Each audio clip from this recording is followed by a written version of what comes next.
And there we go. It is time. Welcome, everyone. It's a Friday, October the 14th, here in Edmonton, Alberta, Canada. I'm your host, DrFox2000, and you're watching VolcanoX, a live stream. Welcome, everyone. Glad to have you all on board today. And holy mackerel, is it windy here.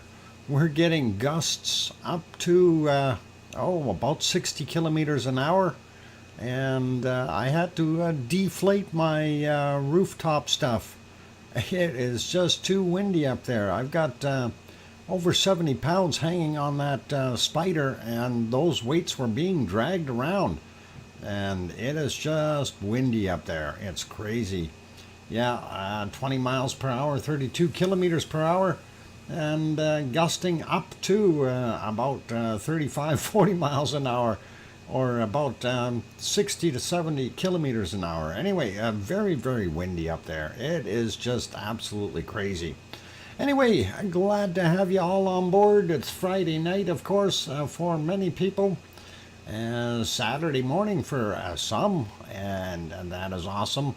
And anyway, let's get at things. First person in today, of course, was Juliet. And Juliet gets the cookies. So there you go. And then we'll get at our other things. Watch Dr. Fox struggle with the ghouls. Yeah, it was kind of a fight. Actually, surprisingly though, the wind is warm, which is really nice. It's better than having that cold, blistery stuff going around. But still, it is really, really windy, and that is not good. But anyway, let's say hi to everyone here. First off, we'll get into saying hello to our wonderful moderators, Arizona Snowman, probably hiding in the background somewhere, as well as Piggy, and I hope she's doing better. I didn't hear from her today, so I'm kind of wondering. She did send bacon seeds early in the morning, though. And let's see. Of course, we've got C&D Boy. He's not here yet. I'm sure he'll be along soon. And possibly have Gary 24/7 live AZ Skies in the background, as well as Kevin, not Kevin, Joseph Fields, and possibly Lucas Snow as well. So you never know, and there are other mods as well, so you never know what will happen. Anyway, glad that the moderators are around, though, somewhere in the background. And let's get at saying hello to everyone here. And we'll start out by saying hi to Hermione and Fluffy. Fluffy, the King Fluffy. There we go. Got it right. The attack cat who is jealous of the hedgehog. And also, of course, Juliet, we got already. Kirst Chaplin, welcome. Lizoid is here. John Raper, Scott Hartman, welcome you guys. Kevin Haynes in the house, and of course Oz Brumby, welcome. Glad to have you here, Oz. And it is morning there for sure, I think. Anyway, Mona Alfano also here. Chuckster is in the house. Sasha made it back in. Welcome, all of you. Going up some more. Did I say John Raper? I think I might have. And Kevin Williams, welcome. Going up some more. Kathy, aloha, Kathy, and welcome. And going up a little more. Frank McLeod, good to see you again. And scrolling up, looking for other names that I haven't mentioned yet. Grandma B is in the house, welcome. And who else have we got? They just killed our pictures. Darn it, why did they do that? Yep. Well, we'll wait a second, see if they come back. If they don't, we'll switch to something funner. Or a different place. Let's see.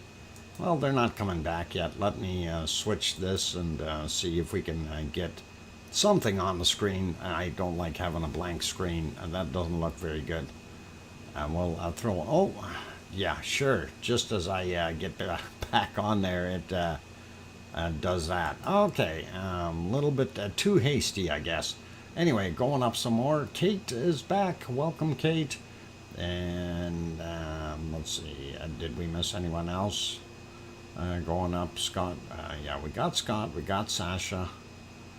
And scrolling, looking for more good names. A lot of chatting. Tetra is in the house. Welcome, Tetra. Big Toe made it in. Good to have you back. And Connie Tyree also here. Welcome, Connie. Going up a little bit more. Looking for more names up the list here. And Robert Frary is in the house. Welcome, Robert. Going up a little bit more to see who else I may have missed. Enjoy the show. A new name for us, but okay. And welcome on board. And let's see who else we got.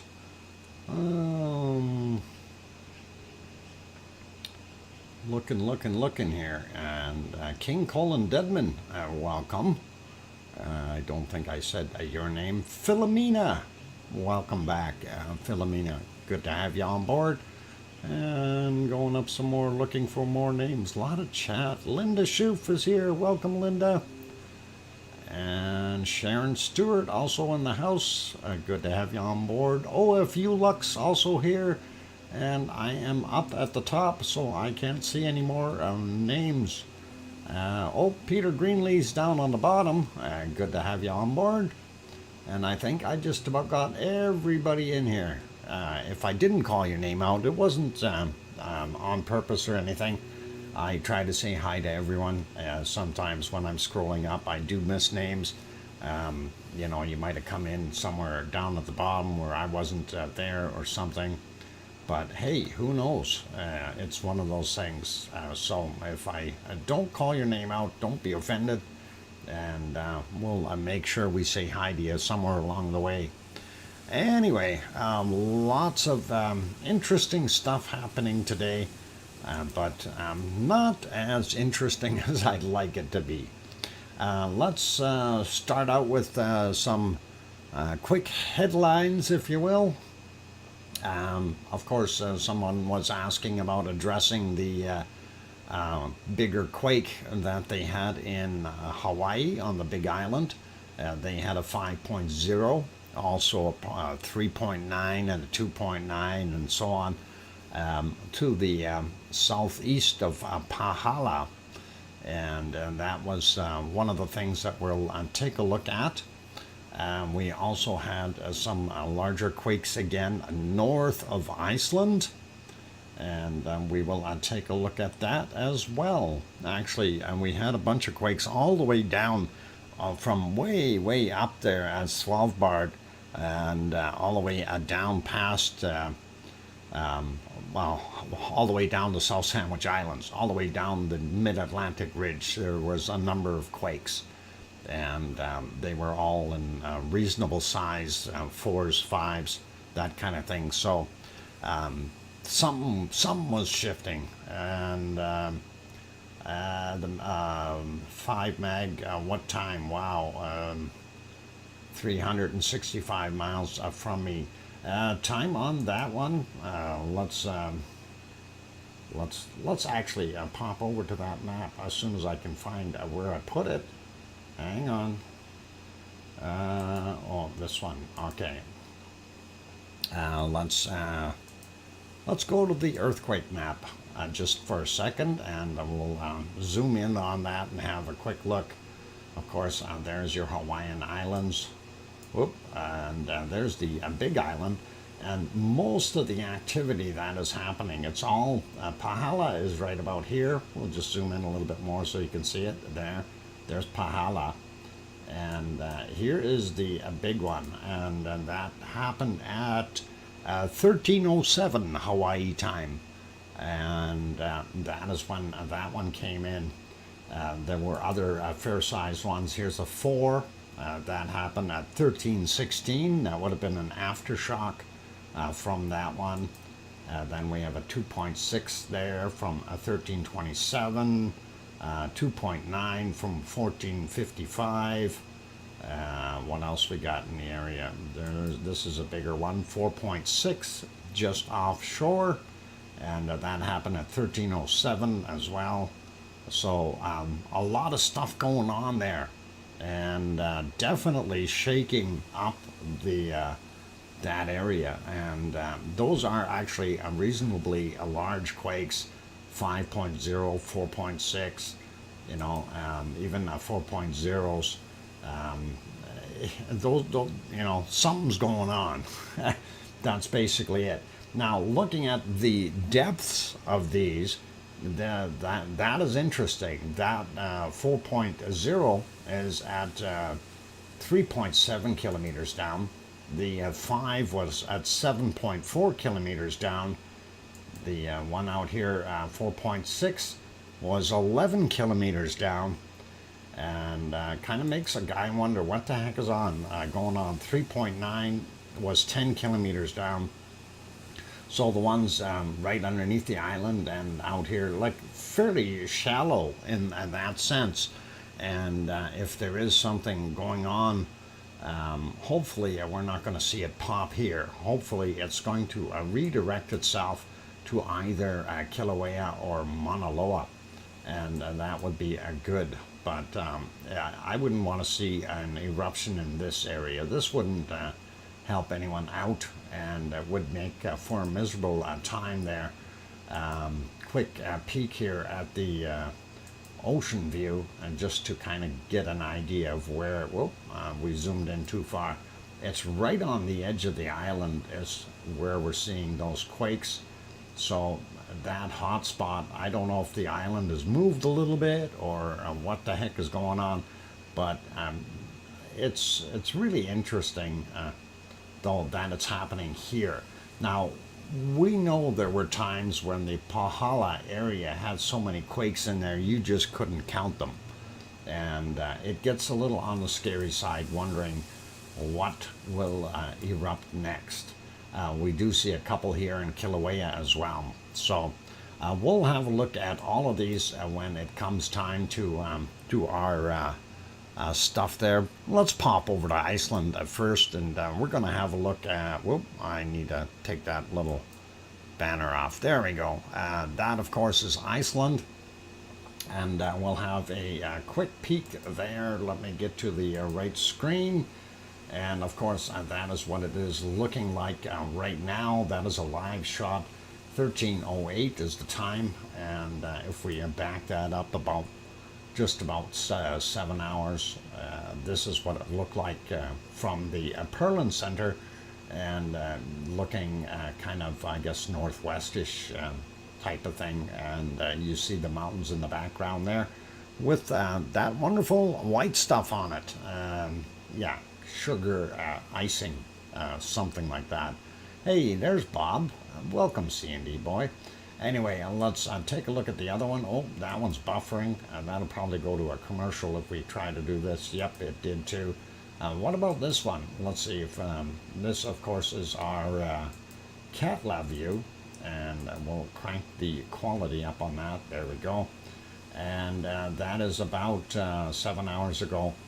That's what Katla was looking like, and not bad. It's buried under the ice, of course, and that is actually a very nice view.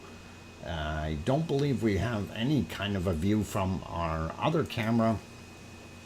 We'll take a quick look though, and no, only some clouds and a star up on the top there. Moonlit clouds, so that's all we get to see on that one right now.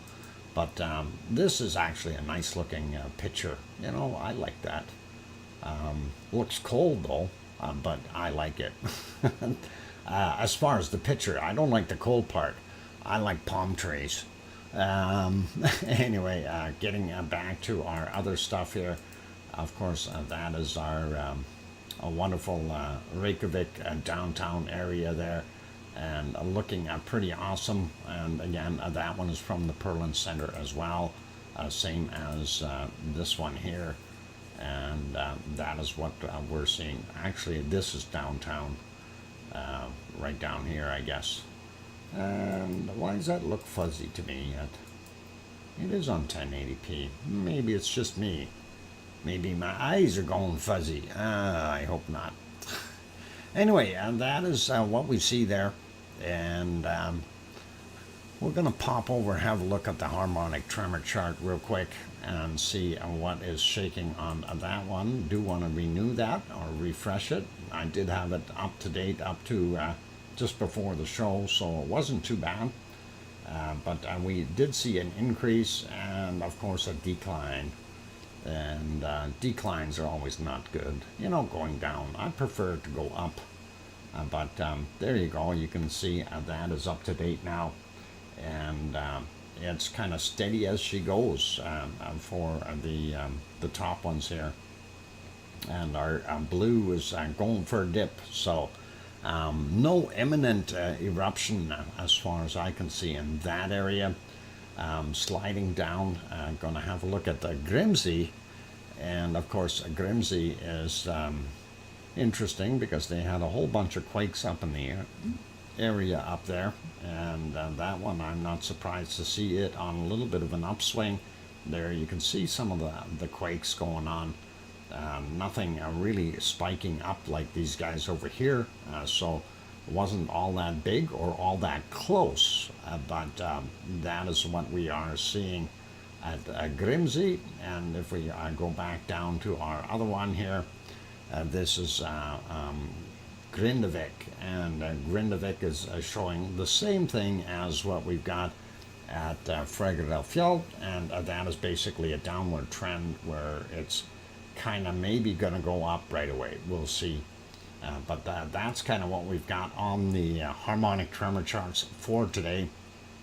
And kind of makes a guy wonder what the heck is going on. Pardon me. Anyway, that is pretty awesome. Hey, Leo is here. Welcome. Glad to have you on board. Okay, yeah, we can address that Q&A thing in a second here. I'm going to just switch screens and get my other screen ready, and then we'll talk about that Q&A thing. I really don't know what that's all about. It is a new function or feature that they put on here, and when you apparently when you run it, it shows, it gives you an option of, for me in my chat, to have top chat, live chat, and questions. So on there, I do have a few questions, and okay, what's the color of your socks? This question was posted by Juliet, and of course I'm going to respond with white. Hey, where did my question go? Amelia, I see your question right here in my Q&A box. That's where it went. I hope you understand that. And thanks. And welcome. And glad to have you on board. And of course, Lisa P. Frampton, welcome. And she said, yeah, in there.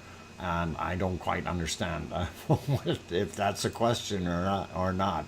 Anyway, I'm going to put it back on live chat, and we're going to have to, I'm going to end that for now and confirm, and we'll see what it does. It's new, and I really don't know anything about it as of yet. So we'll see what we can work out with that, if there is some interesting stuff going on.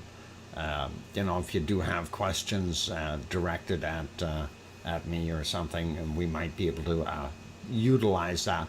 Hey, Geoplanet Jane is also here. Welcome. Glad to have you on board. And did I miss anyone else coming in? I think I got everyone else so far. If I did miss you, we do say welcome and hello, and all good.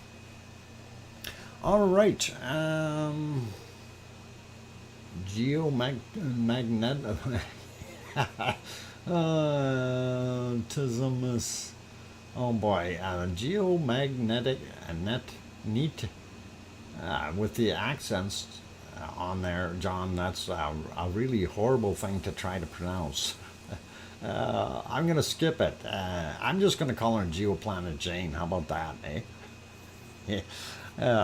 Anyway, looking at our earthquakes, up here you don't see anything further up, which is kind of unfortunate.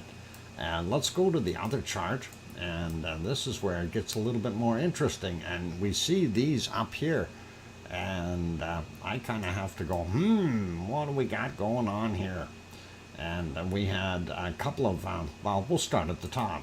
We got this 2.56, 10.005 kilometers down, happened at 3:57 a.m. And then we have this one, 2.65, same depth, and 6:19 a.m. for that 2.65. Then we've got a 3.15, same depth, at 2:35 in the morning, and then we have 3.14, same depth, at 6:36 a.m. Really makes a guy wonder what the heck is going on up there. It has to be a tectonic shifting, as far as I can see, and we'll talk about that in a second. But for right now, we'll go through the other plates, or the other quakes here out that are fairly far out. Anyway, 2.6, again, same depth, 6:22 a.m. 2.21, also that same depth. And then we get into our little bit of a cluster that's happening just off of Grimsey Island. And those are fairly sizable quakes as well. And looking at the depths on this magnitude 2.71, it was 13.8 kilometers down, happened at 1312. And let's see what else we got here. This 2.04, 13.5 kilometers down, 10:20 a.m. Then we have a 2.5, 11.9 kilometers down from 1312. 1.17, 1.87, 11.2 kilometers down, 12:43.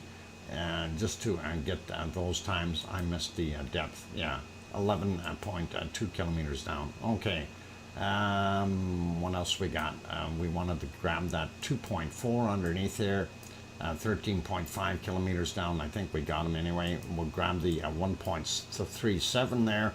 10.7 kilometers down from 7:01 a.m. And let's see what else we got here. 1.39, 12 kilometers down. 14:29 was the time on that guy.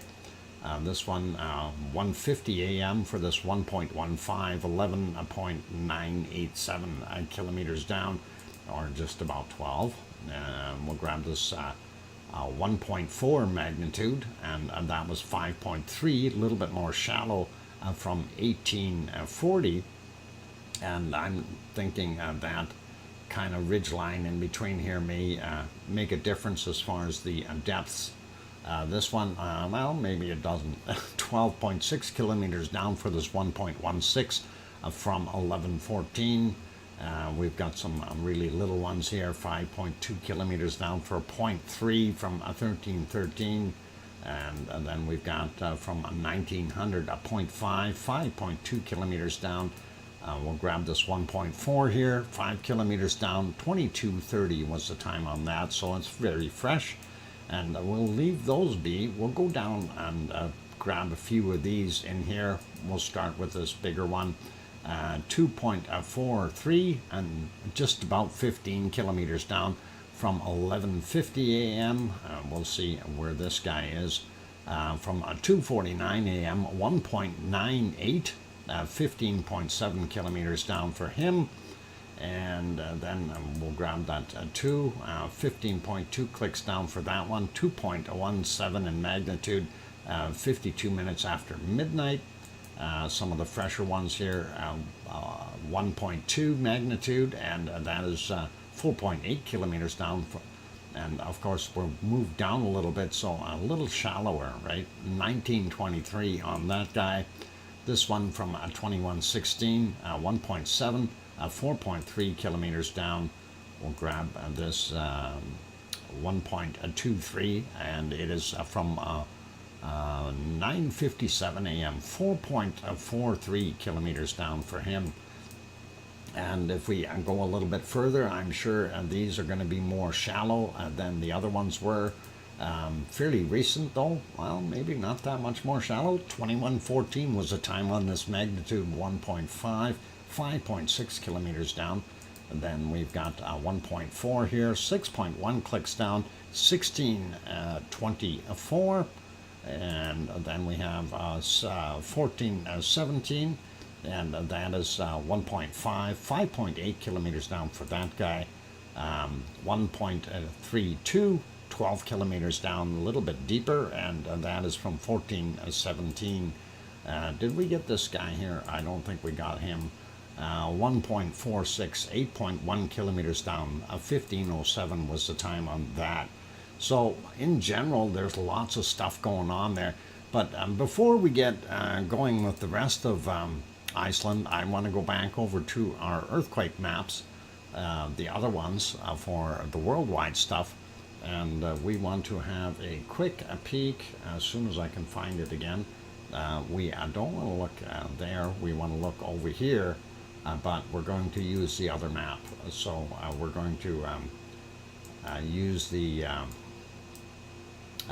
what do they call it, the EM map.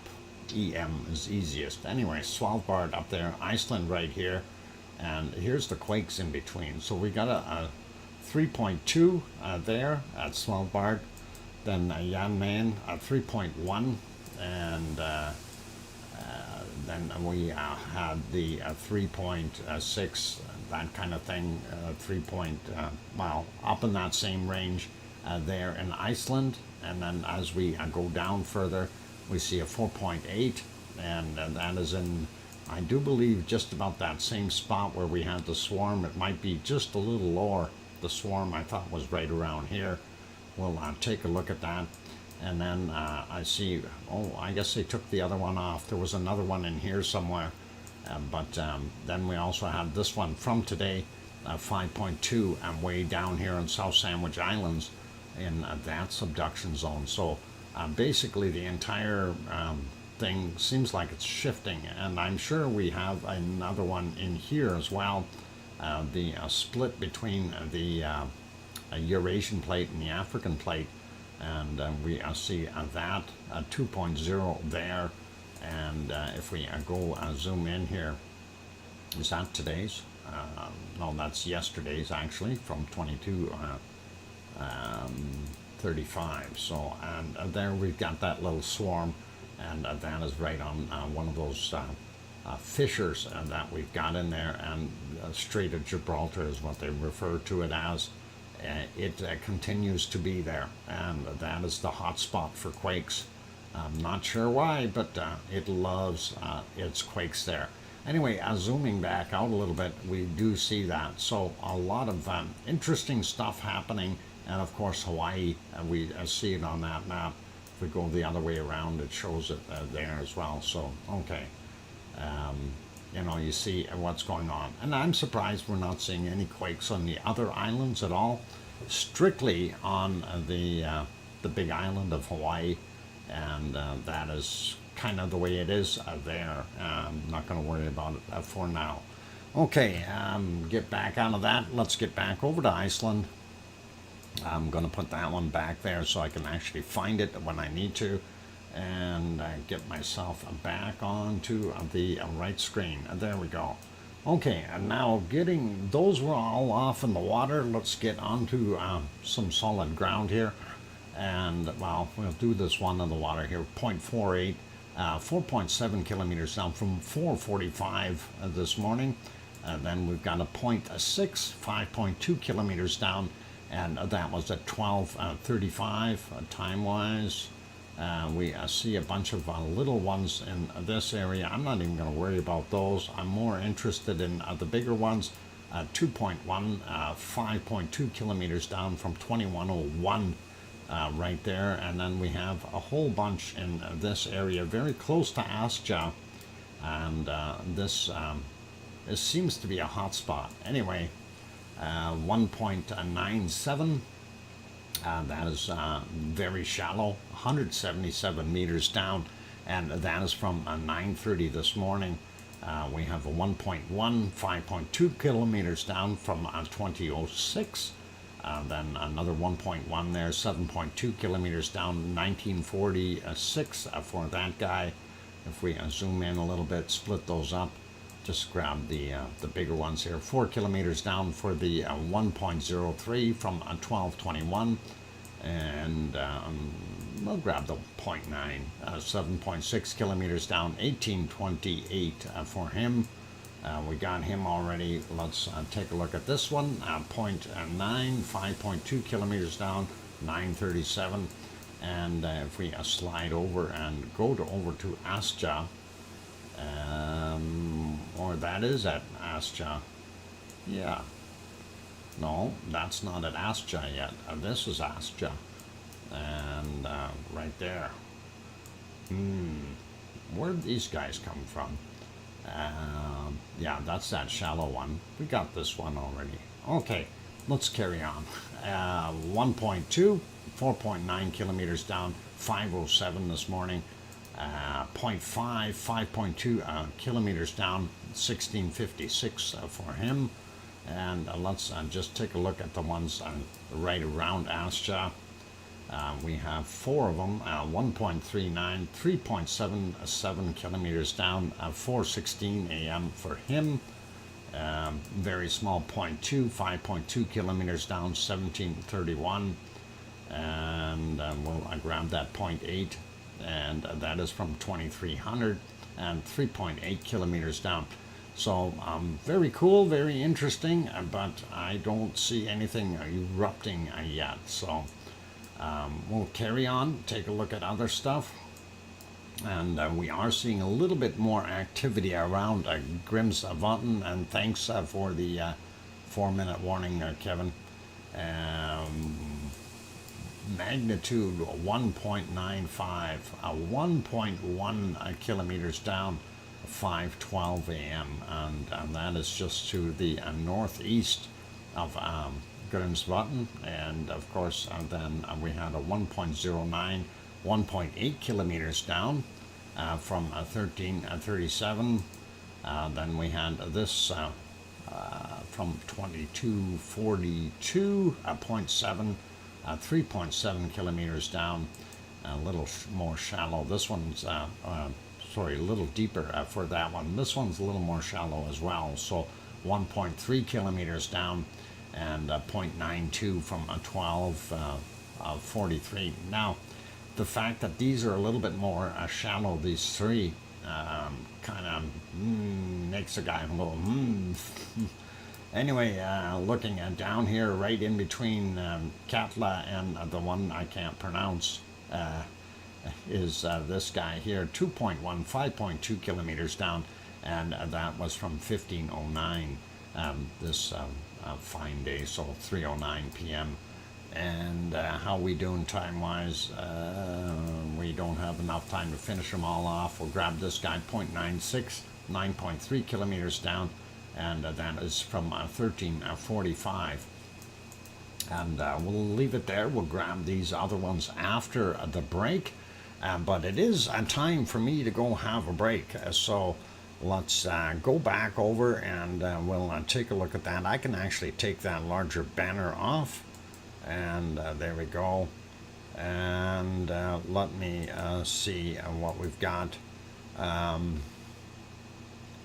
Okay, all right. Yeah, that was an email from Piggy. She's not going to be in tonight. She's got a headache, so that's all right. We hope Piggy is doing all better. Hopefully. Anyway, all the best, Piggy, if you're listening. And yeah, as I always tell you in the emails, you know, relax, take care of yourself first and foremost, and that is very important. So anyway, I'm going to go on a break, you guys, so please stick around. You're watching Stromboli live, and that is, of course, in well, no, it's not in Sicily. It's in Italy. It's on its own little island. Eolia, if I said it right. And anyway, yep, send Piggy lots of love and good vibes, and hopefully she'll be better in no time. Anyway, gonna throw the music on. For those people who have not yet hit that wonderful like button, please help us out. Of course, trying to hit the target goal of 100 or more. And also, if you're new and you haven't subscribed yet, please do hit that subscribe button. That would be awesome. And on that friendly note, I'm your host, DrFox2000, here in Edmonton, Alberta, Canada. I'll be back in about 5 or 6 minutes. Don't go away. Lots more to come. Thanks.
there we go. Microphone is back on. Welcome back, everyone. I'm glad to have you all on board this lovely Friday night. And thank you for the welcome backs from Scott Hartman and Mona and Kathy. I see what you said there about the 4.5 off of the coast of Oahu. Although I am not seeing it on either map as of yet.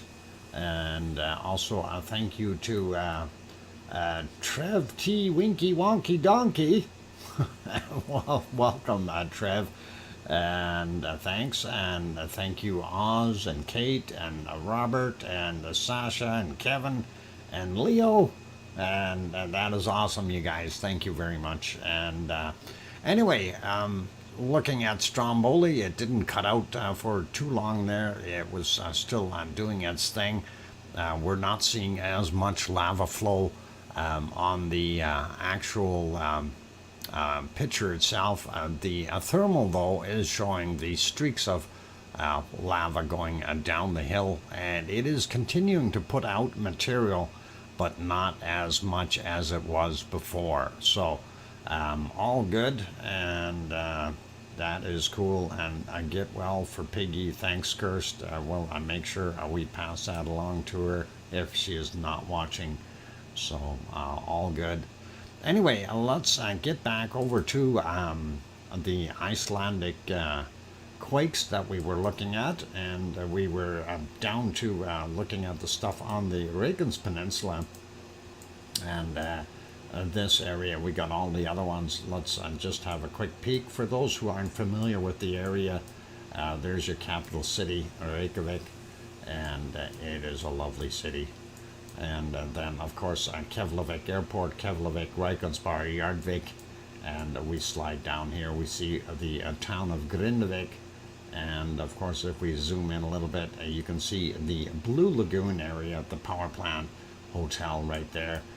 One of the cameras is up on this hill that we used for daytime shots. Unfortunately, right now, all we seen on was one star in clouds, and that's where the camera's located, though, on that hill.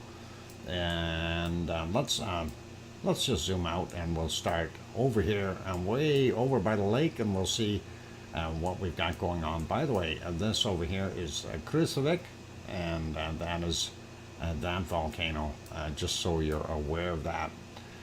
Looking at these guys here, we've got a 1.07, 6.1 kilometers down from 12:14 in the morning.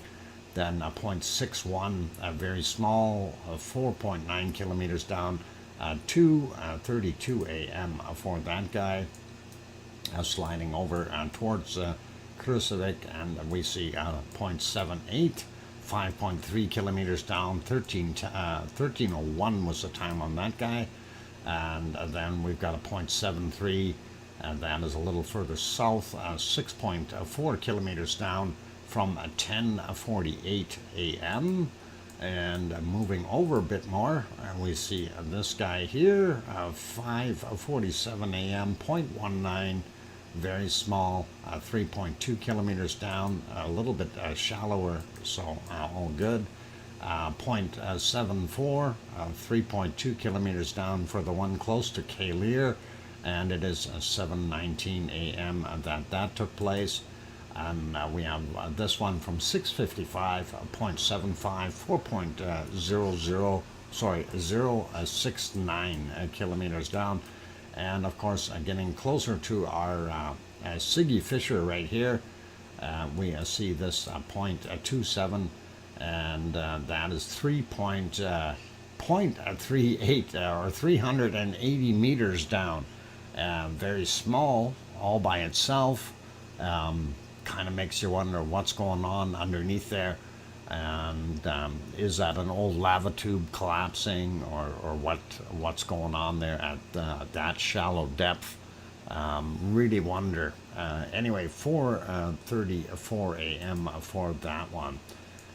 Anyway, this, of course, as I was saying here, that's our Siggy Fisher in this area here, and then, of course, our Ragnar would sit right around here, and they called the entire area Fregardalfjall. And there we go, sliding over towards the Blue Lagoon a little bit more, and that guy is 1.31, 5 kilometers down, 2:41 in the morning. And then we're going into these three here, 1.28, 3.8 kilometers down for that guy, 6:13 this morning. And 2:02 a.m. we had a 0.98, and that is 3.8 kilometers down. And getting a little bit closer to Grindavik, this 1.09, 5.1 kilometers down from 12:42. And let's zoom out a little bit. We don't see anything right underneath the town today, which is really good. And we have this 0.8 out here. This is very shallow as well.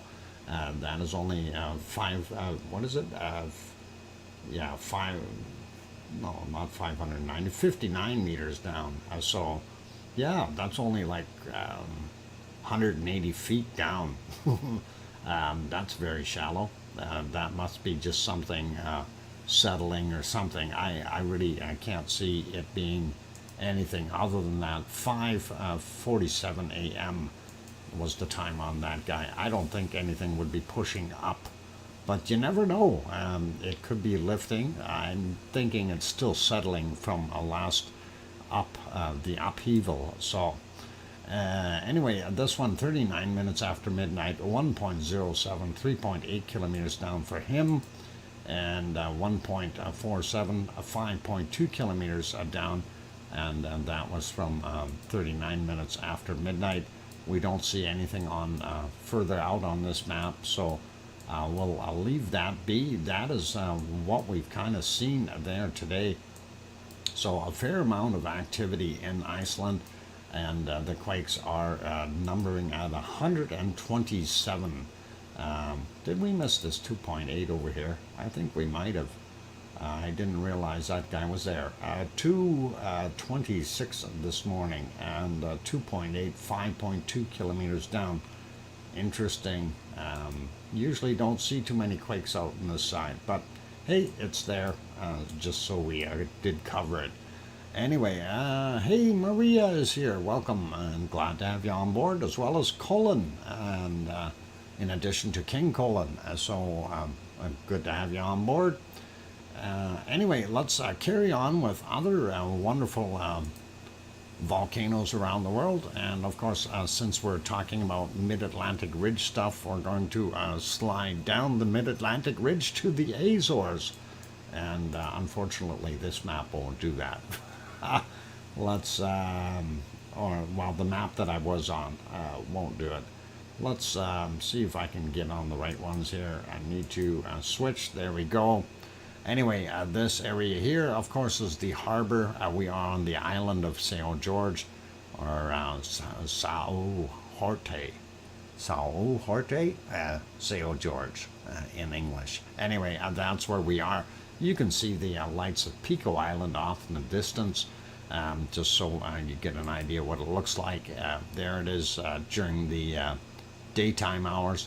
Gives you a little better idea what it looks like. And you can see a Mount Montana, or a Mount Pico. It's actually Pico volcano on Pico Island. There is that tall one. And let's see, the other shot I have, of course, is of the cove that we always look at, and we will see what we can come up with there. We'll switch that one off and go to the actual cove, and there it is. Still a little bit of a moonlit night, so awesome looking. And Kevin Haynes, thank you for gifting. Kevin Haynes gifted one membership, and we'll see who ends up getting that. Now, Kevin, just to let you know, I've done a couple where I ended up getting a refund from YouTube because it didn't go to anyone, and I'm thinking that it was kind of broken.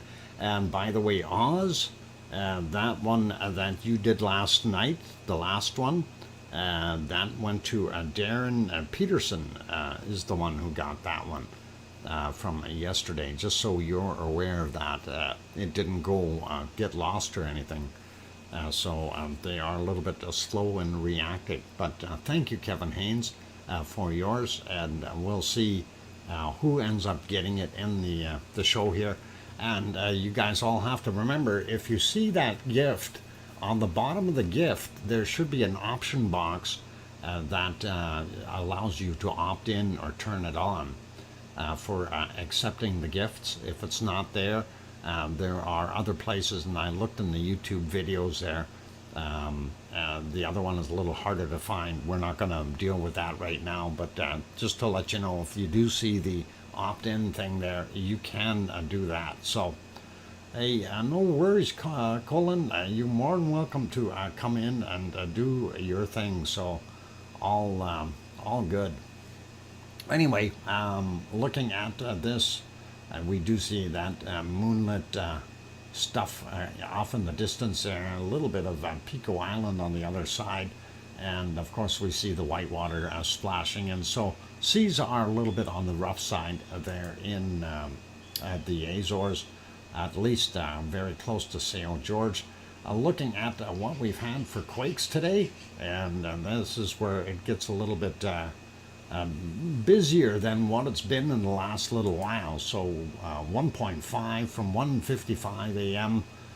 Then we've got this one 1.6 from 4:34 this morning, their time, of course.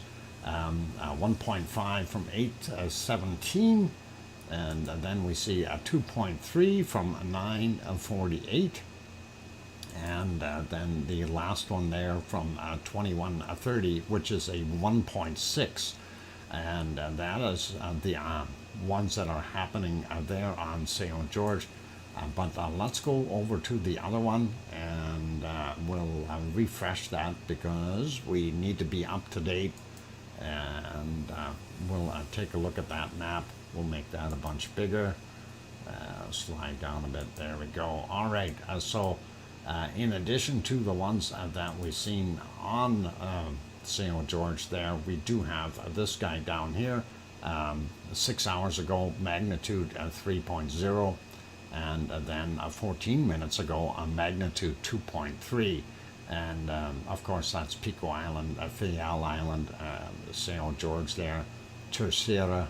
Terceira is where the other volcano is located. So they have the one here on St. George and the other one on Terceira. But we haven't seen any activity over there, and only one quake so far.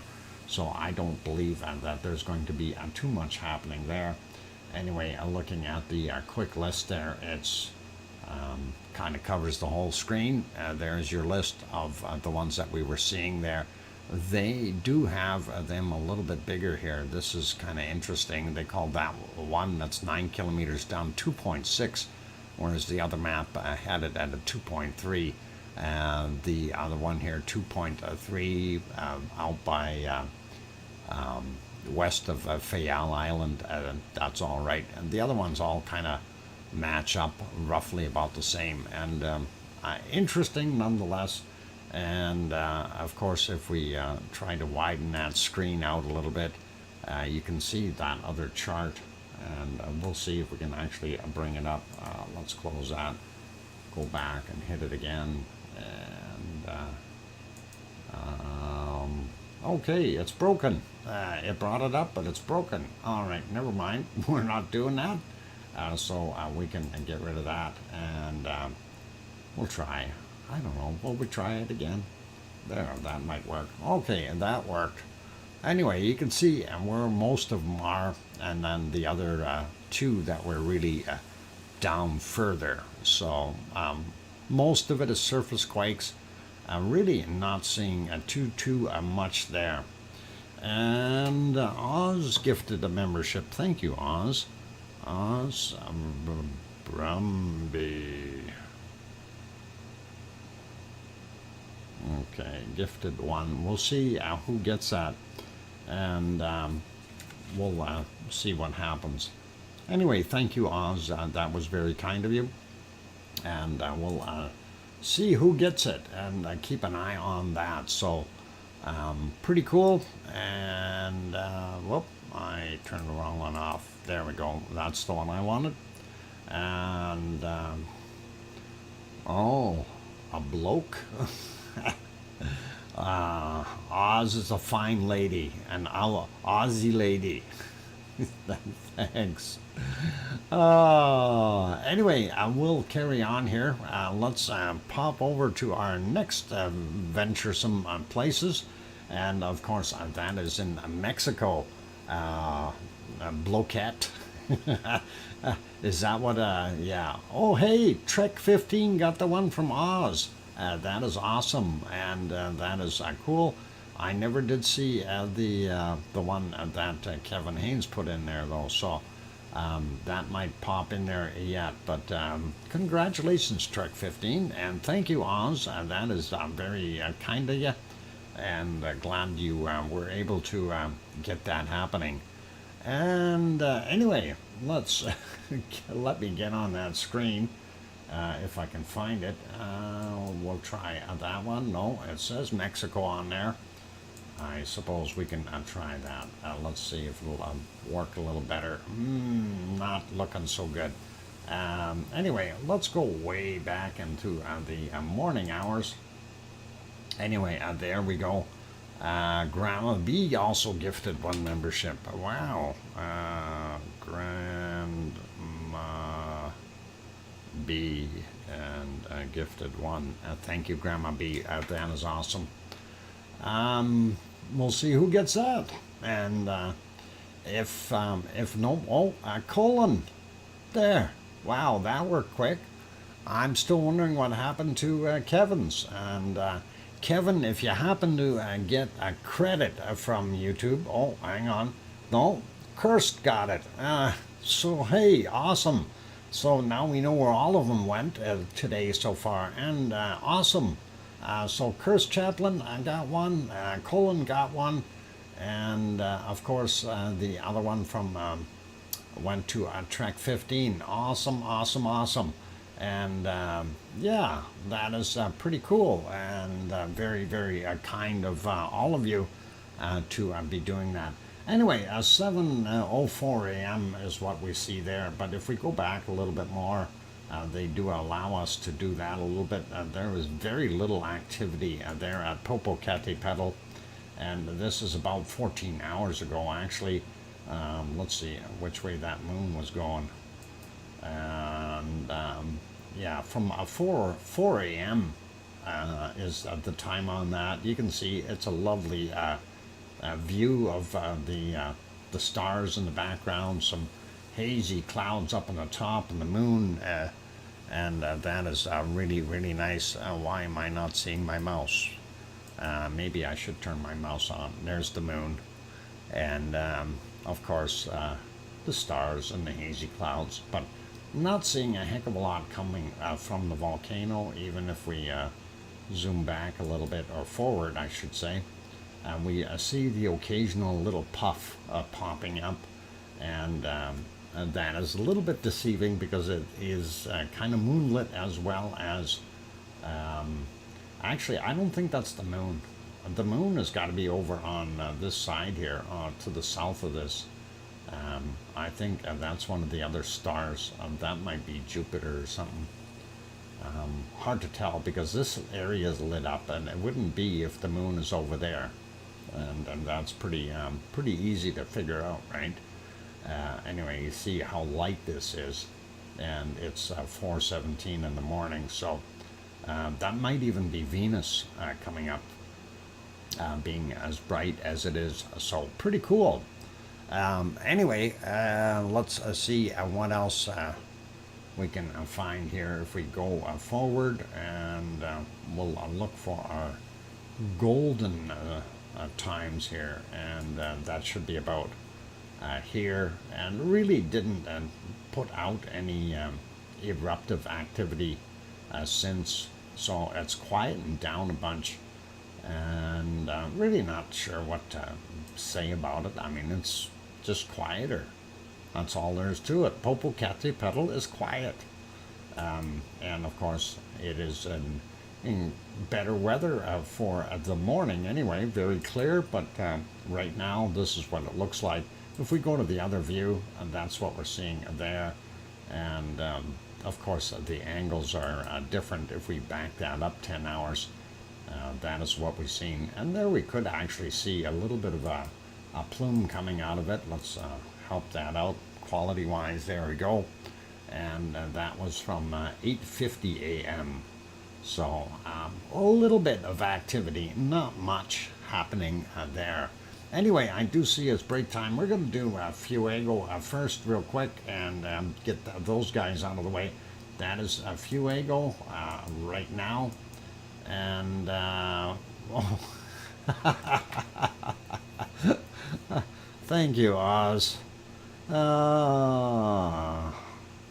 Brumby. Gotta love that sense of humor. And thank you very kindly for that super chat. Oh, nuts for the squirrel. And that is all pretty cool.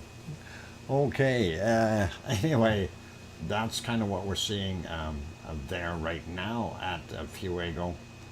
And they switched to black and white because it is getting darker there. And if we go back during the day, it's all hit and miss, but there were several eruptions this morning. This one was a nice plume, and actually if we back it up a little bit, it did pop out of there fairly nicely.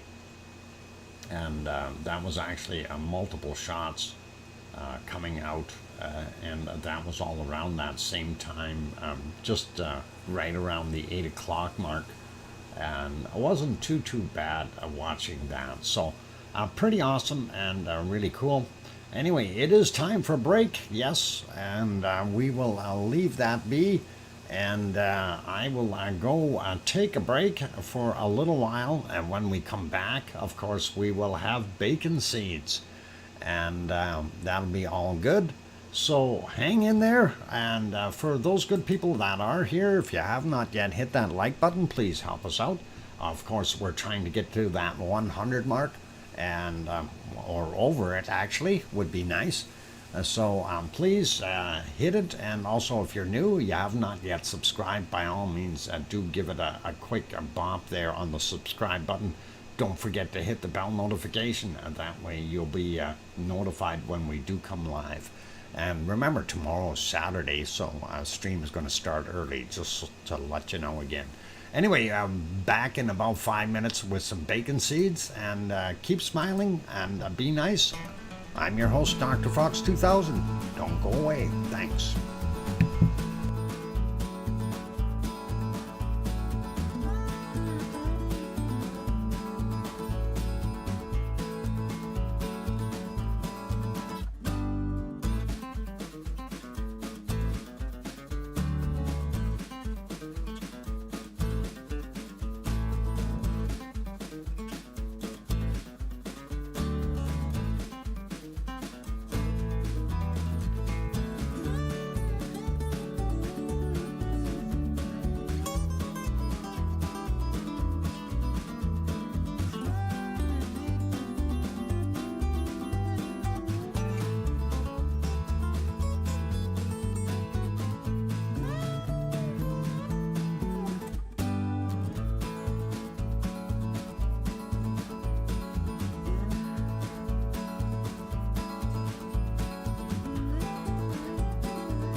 And there we go. Microphone is back on. Welcome back, everyone. I'm glad to have you all on board. And I see somebody I haven't seen before. Twinkle Toe.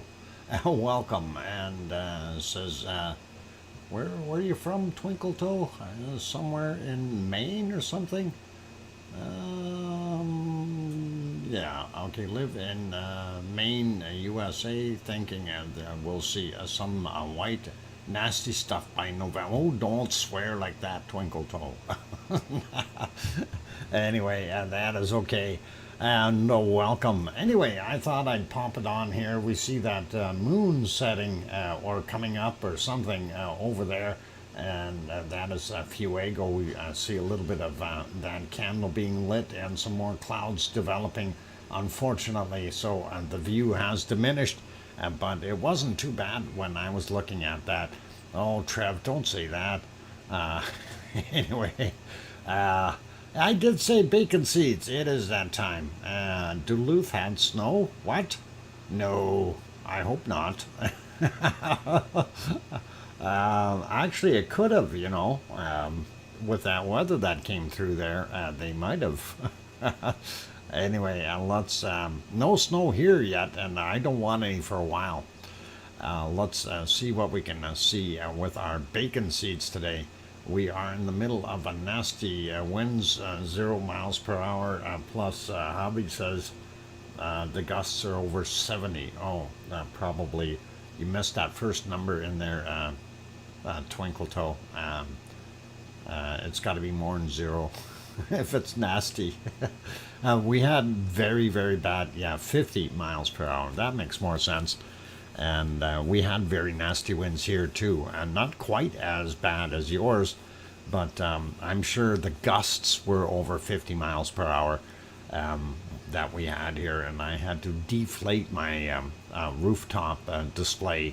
Anyway, let's go take a look at our wonderful bacon seeds. This is the last one from yesterday, and today's are actually very small little guys for the most part. So very, very young bacon seeds, and these guys are too young to dress up, and they are very, very cute little tiny bacon seeds. And there we go, and that is awesome. Yes, Jane, the rooftop display, the big spider and the ghouls and everything, that I had to unplug and deflate. Otherwise, the wind was going to tear everything off the roof. I've got about 70 pounds of weight on the big spider, and it was actually airborne. Okay, it was actually lifting completely off the ground. Anyway, yeah, little pinky guy, and we really do like him. And then let's see, our next bacon seed for today is this one, and this is a cutie as well. Very pinkish nose and looking right into the camera. A nice little orange bow on him, and looks like a happy piggy, smiling and everything. So I kind of like that. That is awesome. And next one we've got is this one. And he looks like he's backed into a corner. He's unsure, going, "Hey, why are you taking a picture of me?" Anyway, that is a beautiful little piggy as well. Notice these little ones are really fuzzy, which is kind of nice. 60s pig. Okay. Very, very cool. And let's get to our next one. And this one looks interesting. This is a really short little guy. Again, not malnourished or anything. He's got a nice little belly on him, but a short snout, and that is pretty cool. And there we go. Yeah, don't grab me. Exactly, Sasha. Leave me be. And there we go. Next bacon seed, and that is this one here. And somebody's sleeping. Shh, quiet, he's sleeping. Don't wake him up. And that is a nice looking little piggy as well. He's having a nap outside, and hopefully he'll be okay. Yep. I can't really tell the nose on this one. It's not in the picture, but definitely looks like he's having a nap attack. So very, very awesome. And let's get to our last bacon seed for today. And that is this guy. And he is chomping on a finger. He says, I don't know if that tastes very good. Is that food? There's no food coming out of there. Anyway, that's our bacon seeds for today.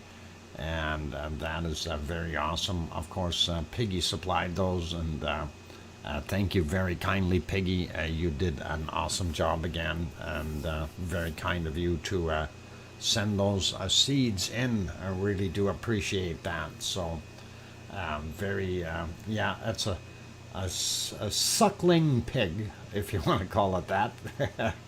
Anyway, very, very cool. Okay, and let's see. Where do we want to go next? I know Fuego is still cooking up pretty good, so we didn't look at the other ones, but I don't think there's anything else other than Fuego going off over in Central America. Yeah, looking at the other pictures, this is still the old one from the September 29th, so they have not updated Messiah, and we know we can't see Momotombo, and Dark and Crystal Ball, no, San Cristobal in Nicaragua as well. So I'll leave that on there. We'll carry on with our other ones just in time, because that one just started buffering. I hope it's not going to buffer forever, but we'll have to reset it later. Where am I going? I'm going to that one. There we go. And of course, Merapi, and as you can see, Merapi on all its display screens is not visible. If we go back a little bit though, just about an hour ago, we were seeing this, and from the one camera view, that does look like it is putting out a little bit of material. Looking at that plume going upward.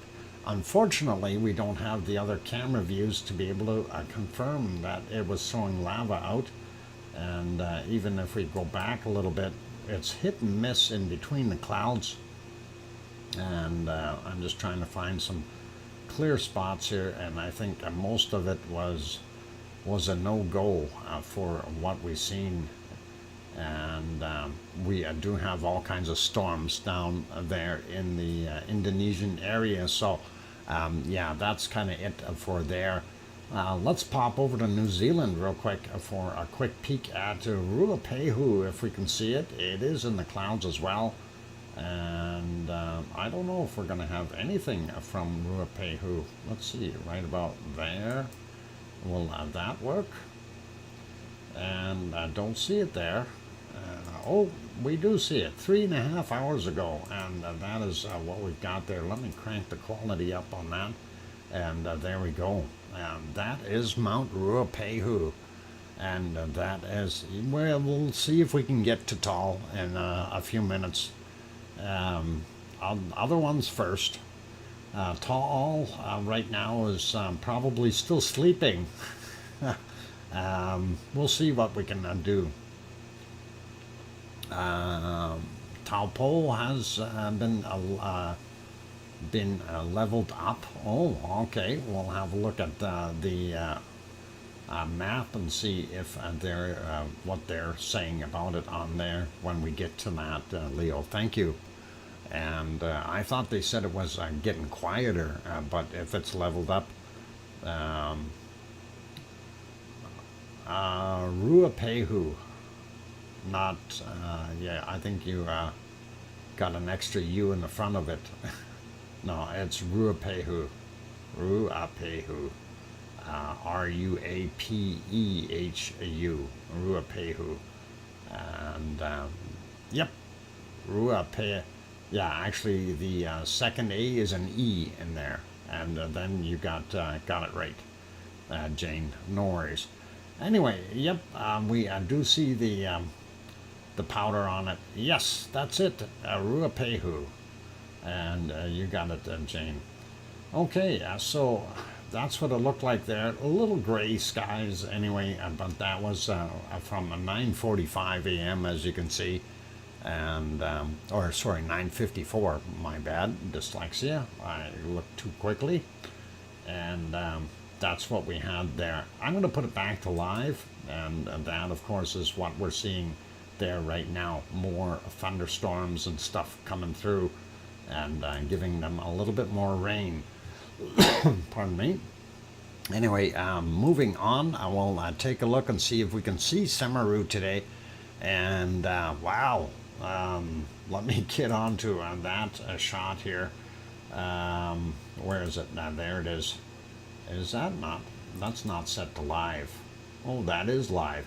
Okay, remember where the trucks and everything were going through? Well, I don't think you're going to have trucks coming through here today. Really, you won't. I guarantee it. They're not going to make it across that river. And that is out there in East Java, in the Indonesian island of Java, of course.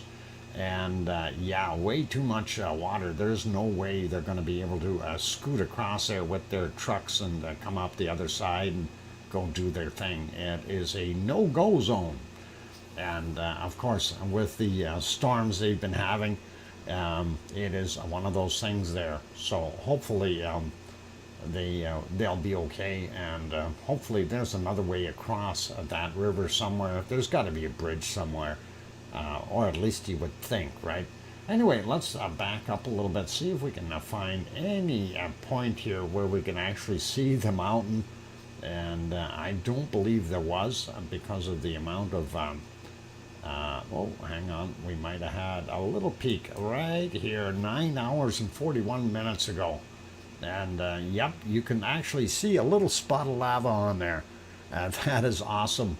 And unfortunately, with the amount of cloud, you're not going to see anything. And by the way, here's what it looked like before the big heavy rain. You could drive your vehicle right through there without any issues. But you certainly can't do that now. And that is what it looked like. So it was a mere trickle before, and that is what we've got now. No, that is Semeru, not Mayon. And Mayon is up in the Philippines. We are still in Indonesia here. So that is what we're seeing right now. And okay. I'm just trying to see if there was another spot where it showed up there. I don't see any, unfortunately. It was in the dark, in the gray sky, or a volcano gray. So that is pretty normal there. So anyway, yeah, you can see the difference. You know, during the night, they were still able to cross. This was at 21:42 their time, so just about what is it, 10 o'clock in the evening, quarter to 10 roughly. And that is pretty interesting to see them crossing over there, and they're able to do that. But you certainly can't do it now. If we go back to live, you see how much that looks like a heavy duty torrent, and there's no way they're going to get across there with any kind of vehicle. You know, even a submarine's going to have a hard time. Anyway, let's leave that be. Next one we're going over to is, of course, our wonderful Sakurajima. And Sakurajima is in Japan. And let's pop that back to live. For some reason, it took it from high quality down to low quality and didn't move it. Anyway, that is what it is looking like right now.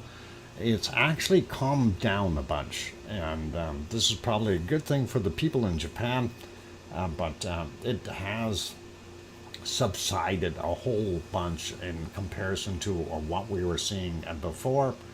And it is still active though. This is a good shot of it at just about 7 a.m.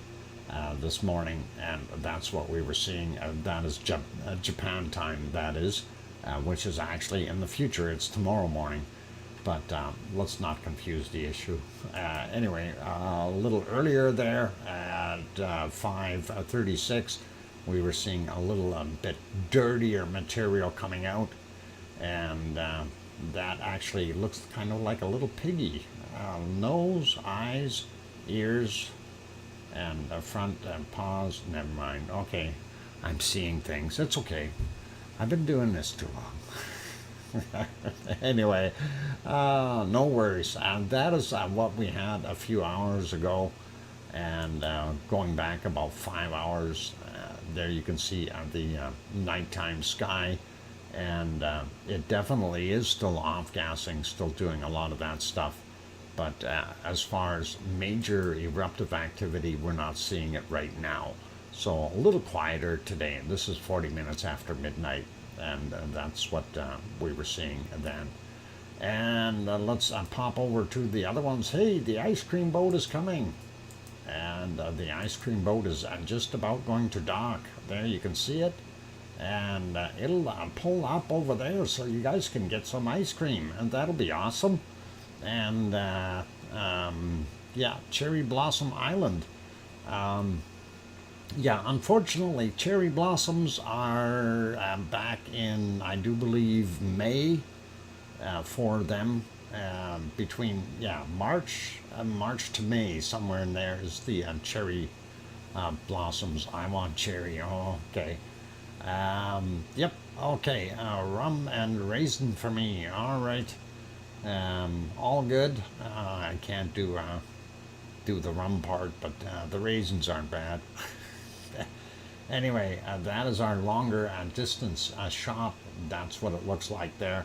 Just about 9:30 there in Japan, and this is the close-up shot, of course, of the crater at Semeru, and gives you a pretty good idea of what it looks like there, and a lot of the very cool striations in the top of the hill here, where the lava bombs basically have rolled down the hill, and some of them were really, really heavy-duty lava bombs that were being shot out, and that's when it gets interesting to be able to see that thing, really putting out.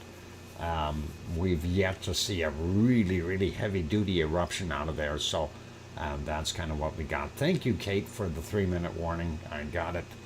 And all right, next one, of course, in Japan as well, and that is our Aso. And Aso-san is still continuing to steam, and it is very similar to Taal, where we have a lake inside the caldera. And of course, the floor of that caldera is quite hot, and it causes it to steam that water that's sitting in there. So that's kind of what we're seeing there right now, which is pretty cool, and nice to see that they've got reasonable weather there today, and I'm happy with that. Unfortunately, I still don't see any Sakurajima. I'm going to refresh that just to see, or sorry, I mean Suwanoshijima. Suwanoshijima not showing up, so that is unfortunate, but we'll live without it for right now. And it is break time, and I did want to see if real quick if we can see Taal. Taal might be in the dark. No, hang on. We can take a quick peek at Taal in a second or two. As soon as we get past that, there we go. And there is Taal, okay? And you can see a Taal volcano is inside a Taal lake. And it looks short, but it is 1,000 and some feet tall. Anyway, there it is. We're not seeing any off-gassing or anything major happening from it because of this fog in the way here. And of course, it being early morning, it's going to take a while for that to burn off and dissipate. before we'll really see what's coming out of it. We may check on this one in a little while. And we'll leave it be there. One Fish 26, welcome. Glad to have you on board. And did I miss anyone else sneaking in? All good for now. Okay, let me go take another break here, you guys. And what we'll do is we'll put you back over to Stromboli, since it is continuing to do its thing. And there we see the fire up top. At least I think it's moving. Let me double check by going to that website. Oh, darn it, it's buffering. Let me fix that and see if it'll go now. That one, if you wait too long, it disappears as far as the connection. There we go. It is live there. And that is, of course, Stromboli in Italy, and that is erupting right now. You can see on the thermal cam that that lava flow is still coming down. Okay, on that note, it is time for me to go take a break. So all the good people here, if you have not yet hit that like button, please help us out. We are trying to get over that 100 mark, and of course YouTube analytics really does make a big difference once you get over the 100 likes, and it is very, very noticeable. And also, if you're new and you have not yet subscribed, please do consider subscribing, especially if you want to chat in the chat box. And it takes a little bit, like about 1 minute in time from when you subscribe to the time that you're able to chat in the chat box. So that's good for now. And on that friendly note, I'm your host, DrFox2000, here in Edmonton, Alberta, Canada. I'm going to take a 5-minute break or thereabouts, and then we'll get back at it. So don't go away, and keep smiling, everyone. Thanks. And play nice in the lava. No sliding down the lava chutes there on Stromboli, okay? You're going to hurt yourself at the bottom. There's a bunch of sharp rocks there. Anyway, I'll be back. Don't go away. Thanks.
are back. Welcome back, everyone. I'm glad to have you all on board. And I'm your host, DrFox2000, here in Edmonton, Alberta, Canada. And thank you for the welcome backs from Kevin Haynes and Kate. And what the heck is going on here? More budgies or swimwear? Oh boy. I don't think one fish smuggled that bird in. It would have been, it would have drowned. Kananaskis country, thank you and welcome. I'm glad that you're here. Anyway, Stromboli, as you see, is continuing to do its thing.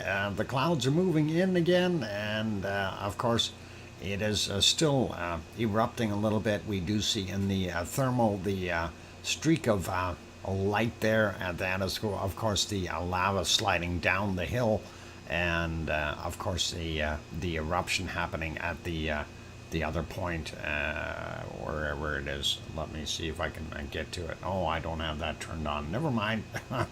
We'll not worry about it. You can see the glow spot. It's pretty easy. What? I tried to start a food fight, but no one was interested. Oh, okay. Well, that's all good. You're still going to have an opportunity to do that, Jane. And for all those people who are wondering, say yes, there will be some more emojis coming. I have a couple in the works, and they're not so easy to make. The problem is, when you make them, and they have to be 48 pixels by 48 pixels, and unfortunately that limits your working space, and you want something that people can actually see and use, and it is very difficult to make them. Really is. We need a squirrel emoji. Oh, okay. We've got bunnies, we need a squirrel, eh? I'll have to work on that. Squirrely doesn't like standing still for me to take pictures of him, though, and it's tough to get a nice shot with him. And speaking of budgies and things, we do have a bunny there right now, and the bunny just showed up, and of course, let me see which bunny it is. It's Curly. Curly is eating right now, so glad Curly showed up. I should go say hi to him, but I'm back on the stream here, so we can't do that. Anyway, he's munching away, and he's starting to get whiter. His fur is looking heavy, and you can definitely tell that his undercoat is starting to turn white. And for those people who are interested in that, I do have the 24/7 stream going all the time. And you can always go there and spy on the bunnies and things like that. And that's also where you'll see my rooftop display that is not inflated right now because of the horrible winds we were getting earlier. The winds have let up a little bit, so I will likely plug it back in right after the show. Anyway, let's continue on. We had a look at Taal, and Taal is now buffering, so I'm not going to worry about that. Let's go over to Yellowstone National Park, and Yellowstone, of course, has over 500 active geysers. Yellowstone, of course, being a super volcano, as they call it, I don't believe is in any imminent state of eruption. We are seeing a lot of those geysers off-gassing. It looks like it's not quite so windy there today, so a lot of the plumes are coming straight up, which is really nice to see for a change. Again, I did watch some of that eruptions from the Old Faithful there, and it was shooting out very, very nicely. Well, we call them geysers, Leo, but yeah, since they are kind of old, we can call them old geezers as well. And I don't know how old the Old Faithful is. It's got to be at least 300 or 400 years old, and that makes it a very old geyser. So good point. Anyway, and that is Yellowstone. That is not so bad. And let's pop over to Hawaii and we'll see what's going on there. Of course, we left off there yesterday with that shot from 1416 their time, and we will get over there right now and refresh that one. Before we do that, though, just to point out, this is where the lava comes in via a lava tube, and it flows in into the what we call the lava pond. And this, of course, here is what we refer to as the toe area. And it used to look like a foot. Actually, kind of looks like a foot now, the opposite direction here, with this new thing popping up. But anyway, the light spots is where you see it draining. Well, you don't actually see it draining, but that is where the gas bubbles are coming up and breaking up that surface crust that has hardened up a little bit and made everything black. And it's breaking it up, and that's because the magma is flowing downward, or the lava is going back down into the tube somewhere, and the gas bubbles are actually off-gassing and going up because they're lighter than the lava itself. So pretty cool, pretty interesting. Let's refresh that, take a look at what it is right now. And there you go. Right now, the lava level is still about the same, maybe a little bit higher. We do see a couple of interesting spots, though. Right there is one of them, and it kind of pluming up a little bit. That is kind of nice to see. And here's another one where it is definitely draining out. We don't see any wonderful colors over in the toe area. This shot does depict the big cracks, though, that we continue to see, and you can also see the cracking along this edge. So this whole area is kind of softened up, and we'll possibly see something if there's a major eruption of sorts, that'll break all of that stuff up, and it'll likely fall in to the lava pond area and become a part of that lava pond. Very interesting, though. Anyway, let's pop on to the next one. This one was from yesterday as well. Let's get into the new one. There it is today. Primary vent right in here, the little hornito or divider where it has the lava tube is right about here. And you can see the toe area there, and of course the lava pond. Still very interesting seeing a lot of smoke on the side of the hill, or steam, whatever it is, coming out, and makes you wonder what's going to happen on this piece over here. That was actually fairly quiet for a long time, and it was about a month and a half ago it started to smoke up in the top area here. So very interesting to see that. We do see some other spots on the back side here as well. And this one looks like it's doing a good job, but I'm not sure what's going to go on. And this guy keeps smoking right here, so very interesting to see. Anyway, let's go look from the other side of the caldera this way in this picture. And again, this was from the 12th, actually. Let's see if they fix that camera.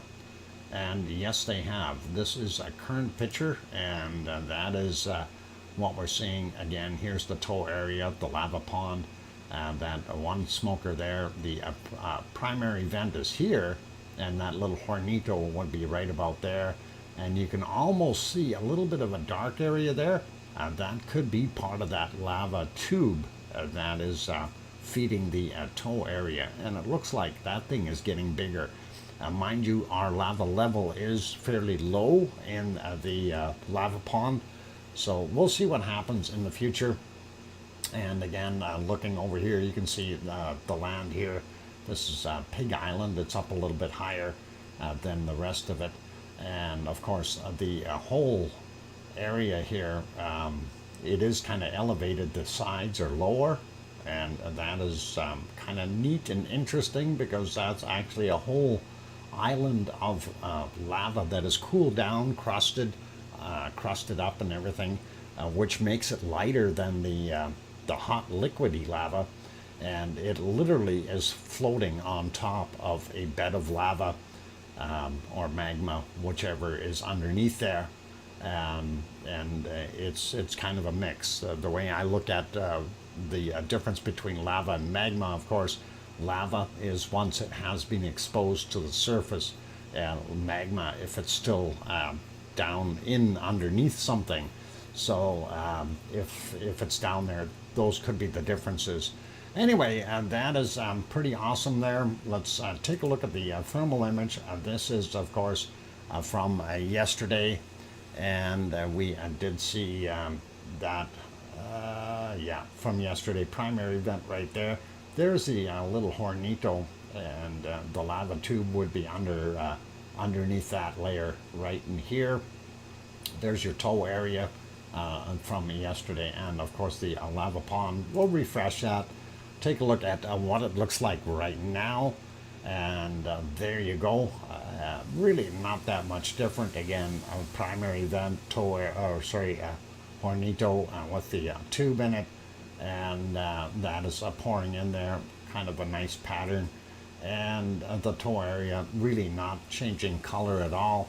I know you can see a little bit of a light area around the edges here, and of course that is where we're seeing some heat coming through, because this material in the middle here is a lot thicker, anywhere from 2 to about 5 meters in thickness. And then right where Pig Island is, this really dark area, it is even thicker right there. So that could be 8 to 10 meters in thickness. Still not sure, because it's hard to tell exactly how thick that material would be. Anyway, that is what we've got at Kilauea. I did bring up the a shot for the caldera of Mauna Loa. This one was from 12:16. We'll see if we can, that's Hawaii time. We'll refresh it here. 14:46 is the time on this shot. So that is the caldera of Mauna Loa, and you can see what it is doing, and that is a pretty awesome shot as well. If you want to get some of these shots, of course you can punch in Hawaii map, and Hawaii map will bring up the link, and you will be able to go to, let's see, we didn't have that one working. Let's try this again here, if it works, and it'll bring you to this site. And of course, this is where you can zoom in. They've got a bunch of different sensors and things, and you can pop in there and have a look at those at your leisure, which will work okay. Somebody say they're buffering. I'm solid as can be here as far as the output. I've been watching it, and it is doing fairly well, and hope that isn't too bad. Thank you, Kevin, for bringing up that link for the Hawaii map, and that is what you will get when you bring that up. So very, very cool. And let's take a look at the earthquakes. Of course, for Hawaii, we already had a peek at that earlier, but we will continue on with it, and we'll go through all of them and do it as quickly as possible. We know we've had those new ones, the fairly large ones, the 5.0, and we'll take a look at that again. Anyway, going out here, the entire Pahala area, typically the depths are between about 26 to 37 kilometers, and it kind of is what it is, but some of these new ones are not those depths. They are different values. So let's start out here. We see this one 1.7 from 1910 yesterday, and then a lot of the new ones over here, and we'll zoom back in and get those. But 2.9 here, 12.6 kilometers down from 1323 for him. 2.3 from 1410, 10.4 kilometers down. This is a bigger one, 4.6, and that one is from 1307, and that is 11.4 kilometers down. Then we've got a 2.5, 10 kilometers down of 1342 for that guy. 2.8, 1315, 12.3 kilometers down.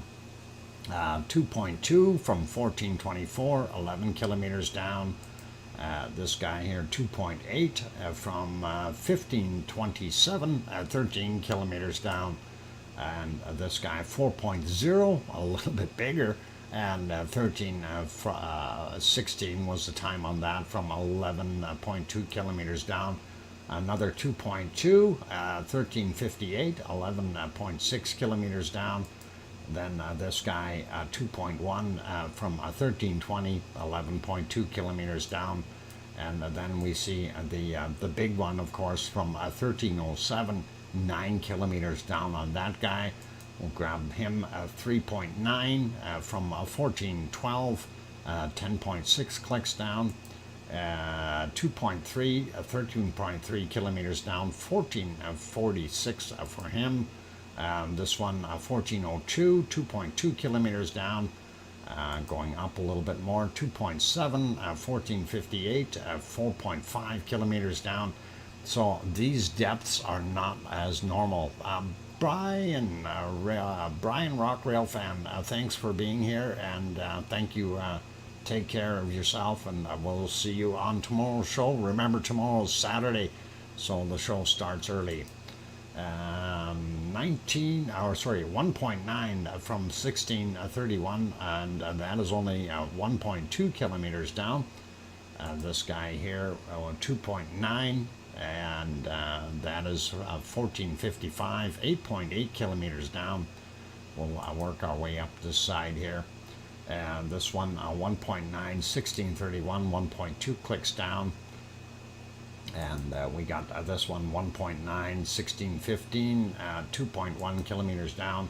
2.8 from 1345, that is 1.6 kilometers down. 1.9, 1631, 1.2 clicks down, going up a little bit more. 1.9 there from 1331, 3.6 kilometers down. Then we've got a 2.5, and that is 1452, 6.1 kilometers down. And then we've got 1.7, 1636 is the time on that, and that is just about at the surface, 100 meters down, and that makes you wonder, are we going to see something erupt there? And let's grab these other ones. 2.3, that is 1.2 kilometers down, 1406, and then we've got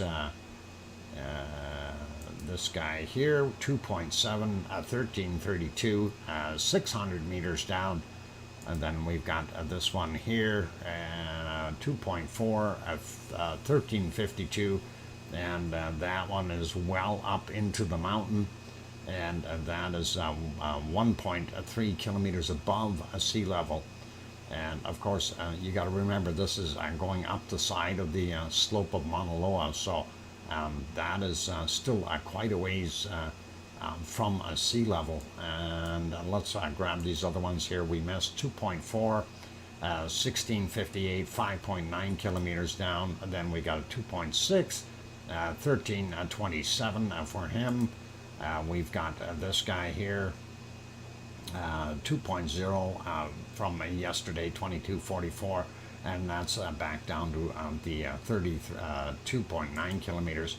Then we got the 1.8 there, and that is 5.9 kilometers down, 1437, and 2.2, 1118 was the time, and that is 32.4 kilometers down. We'll grab these other ones here. I know it's break time, so we'll get to it in a second.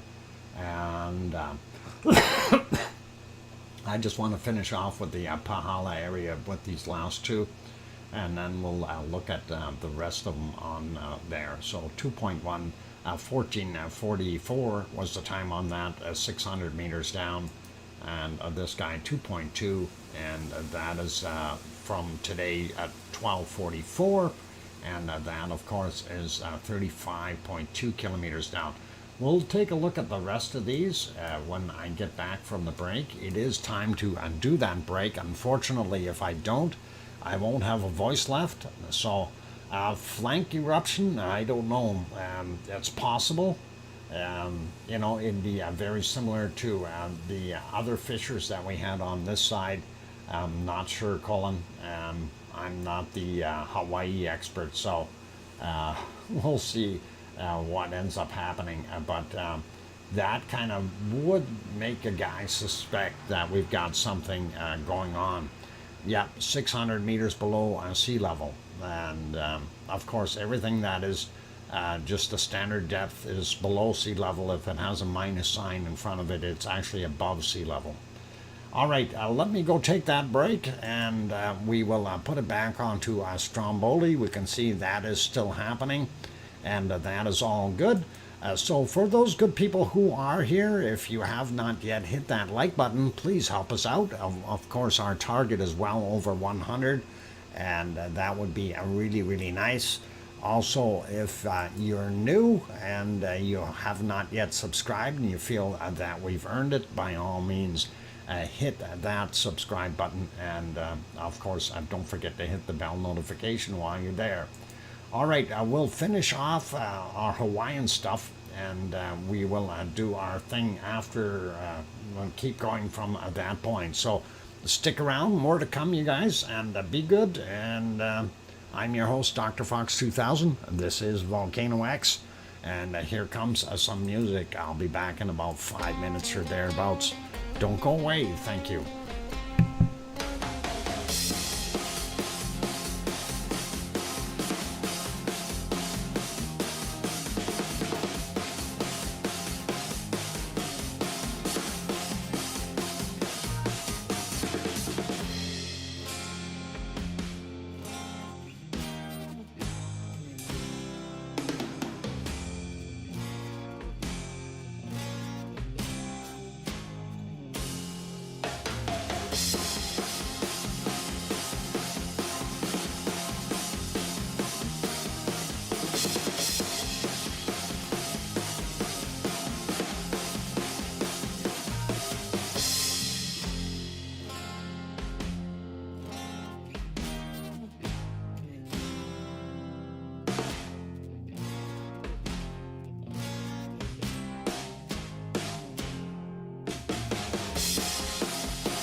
And there we go. Microphone is back on. Welcome back, everyone. Glad to have you on board.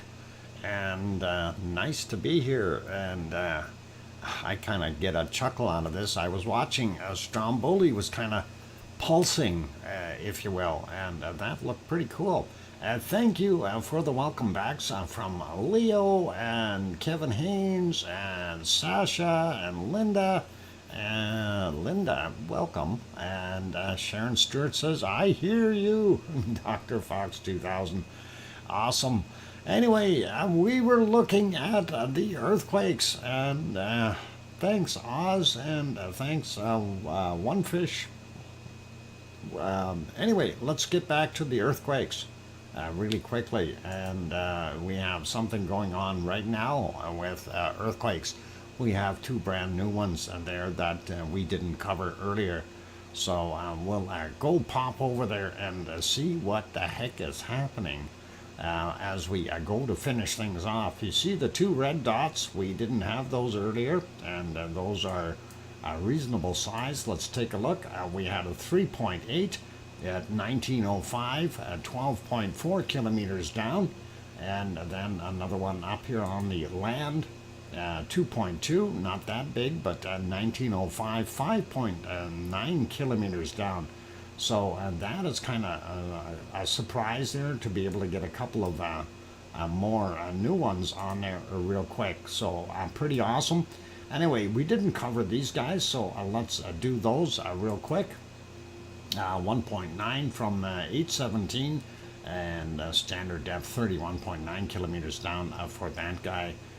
This one 2.1, 1446, 22.6 kilometers down, a little odd. And that is kind of in between everything. 1.8 magnitude, and 9:09 a.m. 30.8 kilometers down. And then we've got this 1.8 right here, 2:08 a.m. 31.7 kilometers down. And this guy here, 2.4 from 1336, and that is again a weird depth, 18.9 kilometers down. Let's go up the hill here, and as we're traveling up, we want to grab this guy, 2.0 from 6:42 a.m., 4.7 kilometers below sea level. And then we have this one, 1.9 from 1420, and that is 900 meters up into the mountain. That's above sea level, so that is pretty cool. And then we have a 2.9 from 20 minutes after 9 a.m., 1.7 kilometers above sea level. And then we see this one here, 2.4 from 9:23 a.m., 3.6 kilometers above sea level. That means it's just about up here in the crater, or just right beside the crater, very, very high up. And that is for our Mauna Loa, and that's what we see. I still don't see anything around Oahu that was mentioned earlier, and I'm kind of wondering if they're going to show it at all. Anyway, let's take a look at the other ones. I don't think we got this guy here, 2.8, 1347 was the time on him, and that was 8.9 kilometers down. And then we've got these here. The island is going north, and the new land will pop up south. Well, yeah, it's going northwest, really, Oz, and yep, it is going to pop up. Anyway, and we have these two that are right underneath the crater here in Kilauea. This one is 100 meters down below sea level, happened at 28 minutes after midnight today for them, 2.1 in magnitude. Then we have a 2.5 that happened 23 minutes after midnight in that same area. So very interesting, and maybe we'll see some eruptive activity coming out of Kilauea as well. It needs some more lava, definitely needs some more lava. But the big one that we always worry about is if Mauna Loa actually erupts. But looking at what we've got here, if this stuff to the south basically to the south, I guess is what we'll call it, of Pahala. If it continues in that area, we could see some fissure-style eruption happening here, similar to Fissure 8, which is over here, this kind of stuff. So there is all kinds of possibilities that could happen here. You see all these other lava flows and stuff. Very, very cool. But I just hope nobody gets hurt and it doesn't end up going into anyone's path or way and messing things up. And yes, the entirety of the island chain, as you can see the way it is structured here, it is basically these islands are moving this way. And eventually what's going to happen is eventually the big island of Hawaii will be sitting where Maui, or Maui first really, and then Oahu. In a couple of million years we can come back and see that one there, or we can see a great big island here, and we'll see what happens as that moves over a little bit.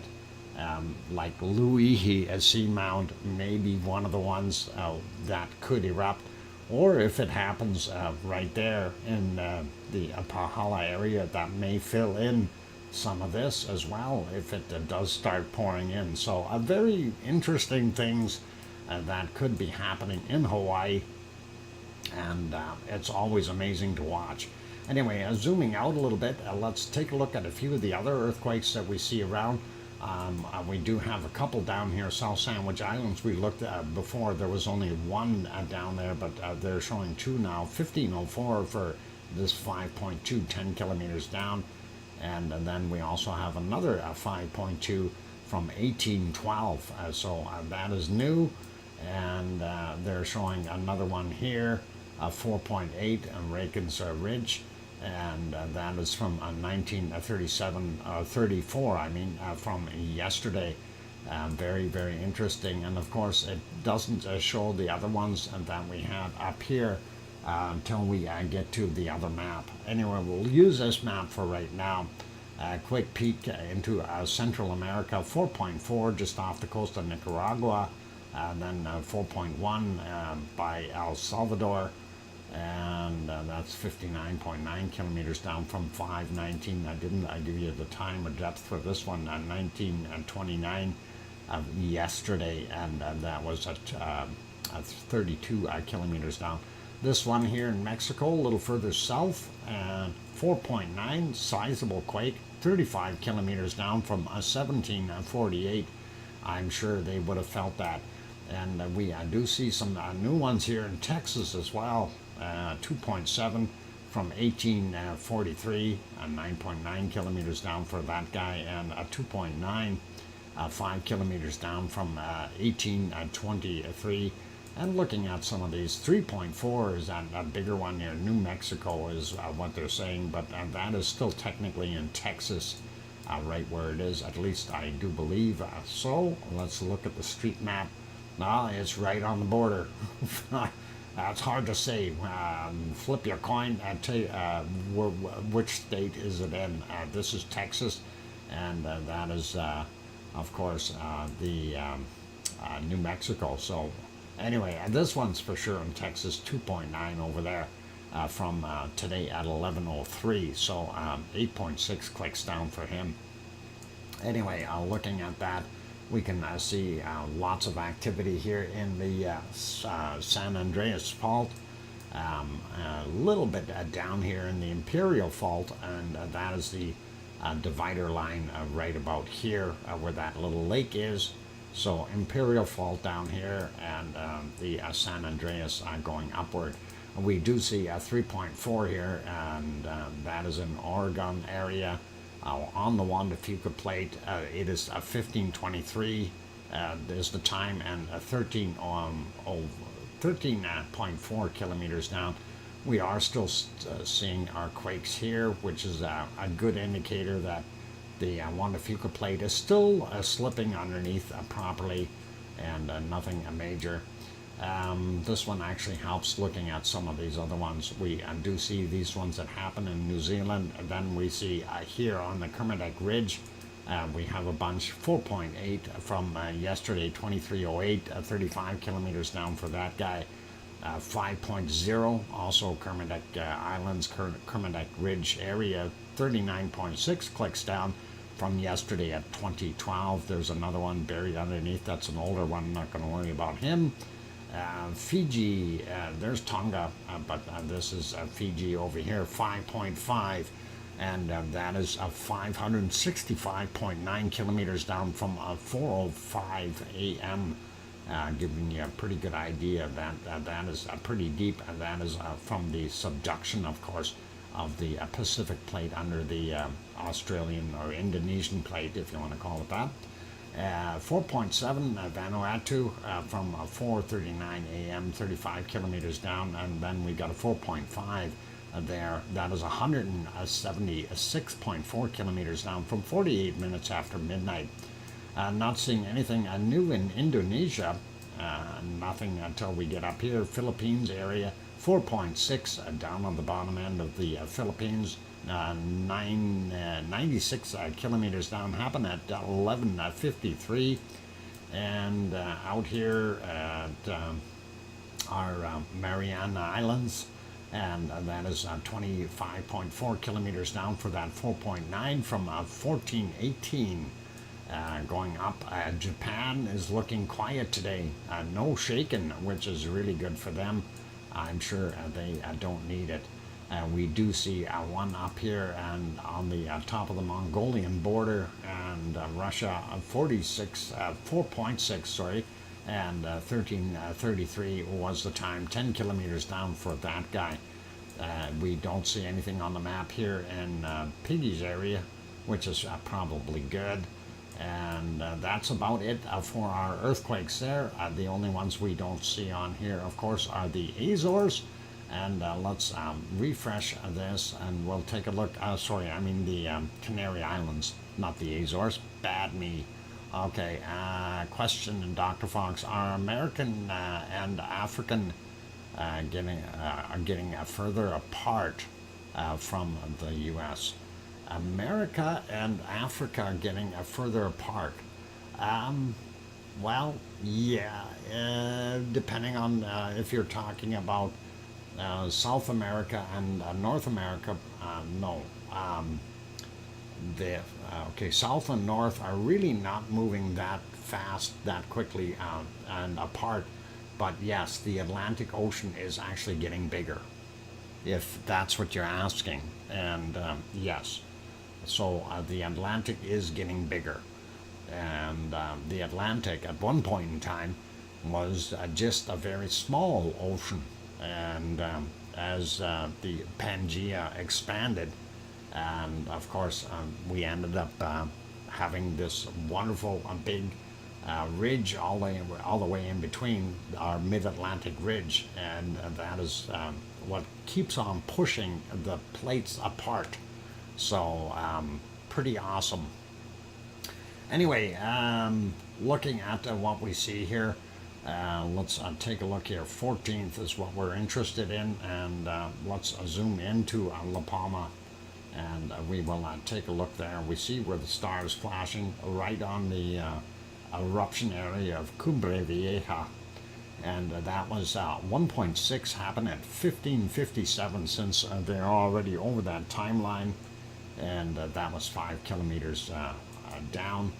And this one, next one, is a little further down. If you look, you can see those circles as I move around, and you can see where they are. Anyway, this 1.4 from 45 minutes after midnight, 11 kilometers down. Then a 1.3 right out on the coast. It was from 2340, 12 kilometers down. Then we've got this 1.4, 2201, 11 kilometers down. And then we go down one more. No, that's actually from the 12th. So that was the last one. This one, the 1.8, is right up on top of the ridge. And of course, as you know, the one that's flashing, of course, they called that volcano Cumbre Vieja, But just to enlighten everyone and kind of throw that out again, the entire Cumbre Vieja is, and I'm going to make a rough box here, see if my whiteboard will work. Copy, remove, paste, and let's see if that pops back on there. Yep, okay, so Cumbre Vieja is actually, let's see if I can make that work. That is actually Cumbre Vieja, the entire area there. So, and just so you get what it is, but like the naming of the other one, or the most recent eruption, it just stuck because everybody already knew that name, Cumbre Vieja, and that's why they used it. So my dimensions on that box probably not 100% correct, so don't quote me on it exactly, but that gives you the general idea that this guy here, this whole thing is Cumbre Vieja, okay, and that is kind of what it is. And of course, that is the whole active region. It's like the same thing as Fragger del Fjall. We in Fragger del Fjall we had Ragnar, we had Bob, we had Sif and Ulf and Flo, and now we have the new Siggy Fisher. But that is actually called Fragger del Fjall, rather than having the individual names. So that's kind of the same thing. We get your drift, Doc. Thank you. Okay, drifting. Let's go drifting.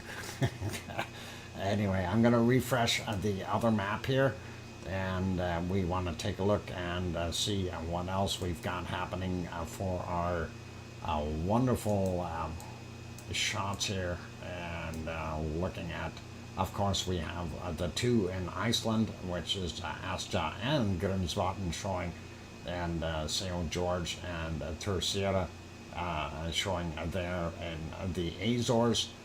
Michael Volcano down here all by himself, still working away. He's got a couple quakes that are bugging him. And if we zoom in just a little bit at the Ring of Fire, of course, pretty standard, nothing really new sticking out there. Fernandina still yellow there as well. And somebody said Taupo was upgraded. Well, they're not showing it on this map as of yet, but I'm sure if it was upgraded to an orange, and we'll see that tomorrow hopefully, and we'll check it out. Anyway, going up, Tofua and Home Reef Volcano continuing to do their things. Vanuatu, our long-running volcano, 870 years worth of activity continuously. It's the longest-running one on the world that we know of. And of course, then he's got his two friends here, is it Gauga? Gawa? And I'm not sure how to pronounce that name, and Eoba, I don't want to get an Eoba. Anyway, Papua New Guinea area still pretty normal, Luolatak, Raung, and then Semeru, Merapi, Krakatau, and we'd never hear anything from Barren Island volcano. That one is pretty sublime as far as activity. Pretty quiet there, and of course, oh, did I mention Ibu and Dakono? They keep going.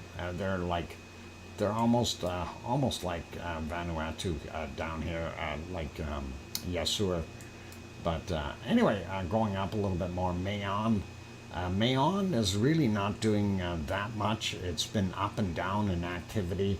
Of course, they did put Taal back to that orange. We'll see what happens in the future.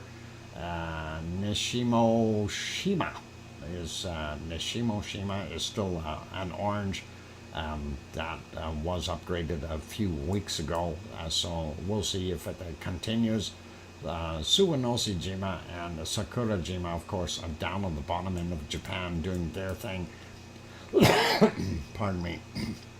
And then, of course, Ibiko and Alade there, and then Karimsky, Bezimiany, and Shevelesh out on the Kamchatka Peninsula are Aleutian Islands, still pretty much the same. I still haven't seen any more from Trident Volcano, and that would be an interesting one to see pop. Pavlov has had some minor activity and nothing major coming out of it. Great Sitkins, about the same, and I'm not really going to worry about that. Let's zoom out a little bit, and we'll get down here.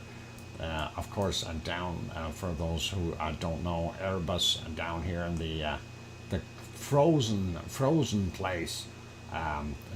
It's the one with some really nice ice crystals forming in the caves that it's developed and stuff like that. It's actually pretty cool, or is it really cool? It's cold down there. I don't think I want to go there and visit. Anyway, Heard Island volcano still showing as a yellow, and Piton de la Formes volcano on La Réunion. That is a Reunion Island, of course, still showing a red. Old Doño still considered active, and then of course we have our two here in the DR Congo area. Urta Ale still there, and if we zoom in here, we can see what's going on as Etna still an orange, Volcano still yellow, Stromboli still erupting, and we know that. So that is pretty cool there. It does look like I need to go take another break though to do the weather, and we will get to the weather portions of our show pretty darn quick here after the break. So voice is starting to go. I do feel it, and I do have to take that break, otherwise I will not have a voice left. So please hang in there, and don't go away. We'll try to make it a short break. We'll put it back onto Stromboli, and you can watch it pulse a little bit more, and that is partially due to the cloud height, and the clouds just moving across there, making it look like it's pulsing. It really isn't pulsing. Yes, it is having different rates of eruption, but I don't believe it's really pulsing.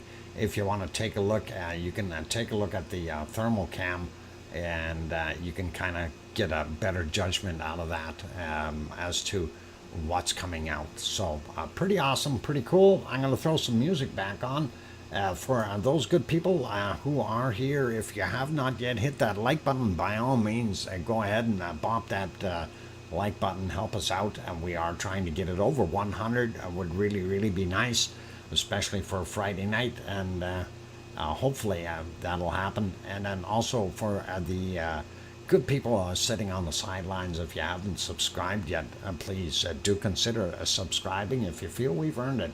On that friendly note, I'm your host, DrFox2000, here in Edmonton, Alberta, Canada. I will be going, I'm going to go for a break. I'll be back in about 5 minutes or so. Don't go away. Thank you, and hang in there.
And I am back on. Welcome back, everyone. I'm glad to have you here. I'm your host, DrFox2000, and we are watching the VolcanoX live stream. And of course, on the screen, you see Stromboli continuing to erupt. And thank you for the welcome backs. And that is from Leo and Kananaskis country, and Robert Frary, and I hear you from Sharon Stewart, and thanks, One Fish, DrFox2000. Okay, I love the way you spelled that. All right. Very good, and I guess 26 is a pretty long word too, eh?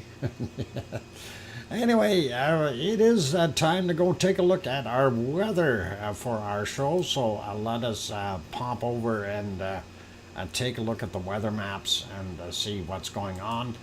We'll have a look at the SO2 maps around the world first, and this is kind of what we're seeing here. We'll try to make this fairly quick because we're already running really late with our show. Anyway, seeing this big high sitting here circulating the opposite direction. It's going clockwise, low on the California coast, counterclockwise, and that is kind of an interesting mix between the two. And you can see the jet stream is kind of curling up and going down there, and then going back up over here and going into this low and the funnel or abyss into northern Ontario and Manitoba. So not so good. I have to make sure you get on the outskirts of that so you can fly elsewhere and get back into that stream and then go over to Europe. That'll be pretty cool. Anyway, that's the jet stream. Not going to worry about that right now. We do see a lot of SO2 from the Kamchatka stuff, as well as possibly some being raised from our Alaskan volcanoes as well, going up into Alaska and northern Canada. I don't know, this stuff here, I kind of question where that's actually coming from here, but I'm not going to worry too much. Not overly bad in the Canadian areas or the U.S. Moving down into Mexico real quick, we do see it's throwing the stuff from Mexico out into the Pacific, and it is being pulled up by that low right there. There's also another low circulating right in here, I do believe, and our storm Carl is still sitting down in here somewhere, and yeah, this would be another high sitting on Mexico going this way. So that high is actually throwing it out. Very interesting there, and I'm surprised we're not seeing more circulation right here around the other storm. Anyway, going down, we see our central areas still throwing stuff into the Pacific there, but as soon as you get down into Costa Rica and those areas, it starts to go into the Gulf area, at least that's what it looks like. And our stuff here in northern portions of South America kind of sitting idle, staying on land for the most part. Sliding down a little bit more, we see that circulation changes, and this is a little odd here because normally it's blowing across the continent, as you see most of this, but including down here Buenos Aires and those areas, shooting out into the Atlantic, but we are seeing this, it would be a low in here, a high in here, and a combination again like that. That is changing things. And look at this funky pattern down here. This is from South Africa, and that is where that has gone. We do still see a White Isle volcano off-gassing a little bit there for the Melbourne refineries. I don't think Leo's got his barbecue going. And then, of course, we have the stuff from the coking plants north of Sydney there. Looking out here, we see Vanuatu, not too bad, but his buddies up top here are throwing out quite a bit of SO2, and that's going over Fiji and getting all the way into Tonga area, and very hard to even see what's coming off of Tofua there. So interesting to see the differences. And I zoomed in and out a little bit too far there. Papua New Guinea still pretty normal, and looking at the a little easier looking here in Indonesia. Luolatok still putting out quite a bit, but we're not seeing as much. We actually see a little bit of blue in here for them in East Java, which is pretty nice. So Semeru making this little area, Merapi there, and Krakatau and Jakarta, of course, working together. People pollution as well as volcanic for that area. Ibu and Dakono still going strong, doing their thing. And here's, we're seeing actually in the Sea of Philippines, or Philippine Sea, we're seeing that circulation, then be a low sitting in there. And then, of course, we have Mayon right about there doing its thing, adding to that plume. We also have here in Taal Lake, Taal Volcano, producing a bunch of SO2 as well. And the rest is people pollution. It is very populated there. Standard stuff coming out of what we see in Taiwan and China, looking pretty heavy duty today. Not quite as much showing here from our Suwanosejima, sorry, from there. Sakurajima is throwing off still quite a bit of that material, and I think some of that is going out and then ending up here, but I suspect some of that might be from coming across the water as well. Sliding up a little bit more, looking at what we see coming off the Kamchatka Peninsula, and that Ibiko and his friend there, Alaid, still working away, creating some of that. And then we have Kerensky, and then it'd be Bezimiani and Chevrolet still doing their thing out there on the Kamchatka Peninsula. Very dirty there in China. Interesting patterns down below, hieroglyphs, if you want to call them that. I don't know. Yeah, is that what it says? Y-A-G? Yeah, or question mark? I don't know. Anyway, there you see the refinery stuff from their gold smelting and the platinum. They're in our wonderful South Africa, DR Congo. We've got 2 volcanoes and the coking plants creating all that. Erta would be right around here, and it is producing a little bit, but very difficult to tell with all that pollution coming from places like Jordan and Iraq and those areas that are all adding to that SO2 portions that we have down there. A little bit clearer in Oman and half of Yemen, so pretty nice to see. And quick peek here at Etna, and of course Stromboli and Volcano. Not so much coming from Volcano today, but we definitely have from Stromboli, and Etna is continuing to do its thing. Did we actually look at Etna? I can't remember if we looked at Etna today. Did I show you the time lapse? Let's go to Etna for a second. I think I did. Yeah. Let's show that real quick. This was Etna today.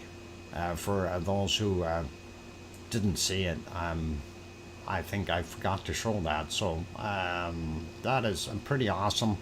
I just thought those clouds looked like they were moving pretty good, and every once in a while you could actually see the volcano, which is better than not seeing it for the last couple of days here, because it's been in clouds.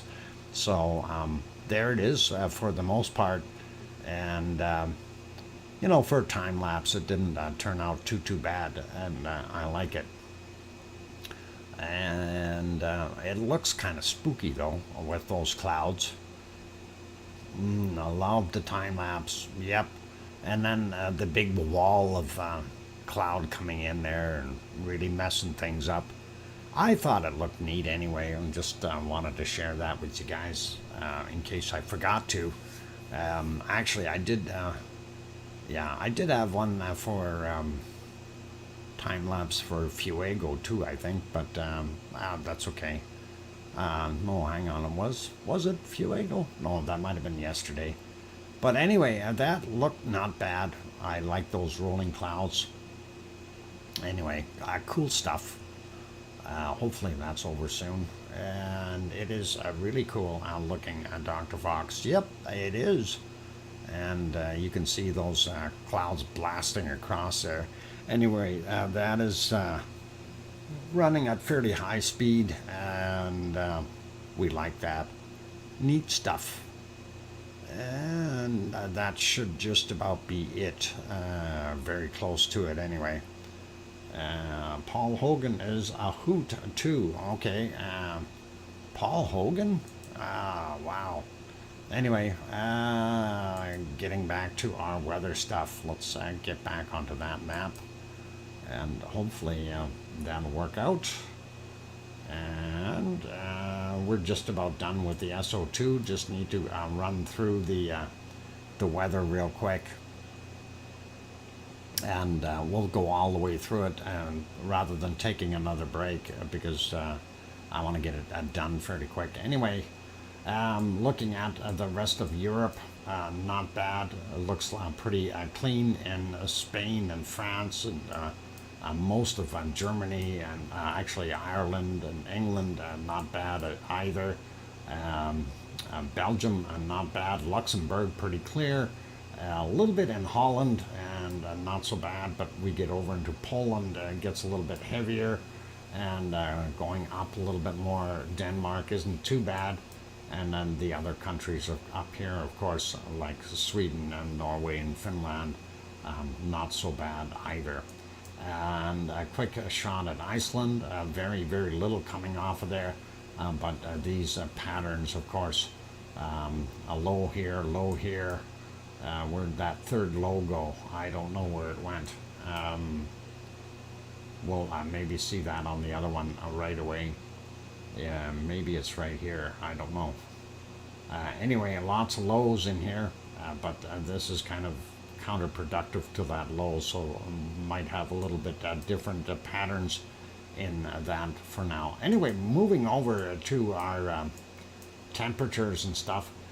Looking at what we've got, you can see North America is starting to cool off big time. Big low up here and out in the Arctic Ocean, and of course we are seeing very cold temperatures in the north, minus 17 C in some places in Alaska, very similar in the Yukon, and they've got a high sitting right on top of them, and that is allowing that cold to be in there. Same with up here in the Northwest Territories, and we are seeing those colder temps coming and creeping down. I don't like it, not one bit, you guys. It's winter and it's coming. Winter's a monster.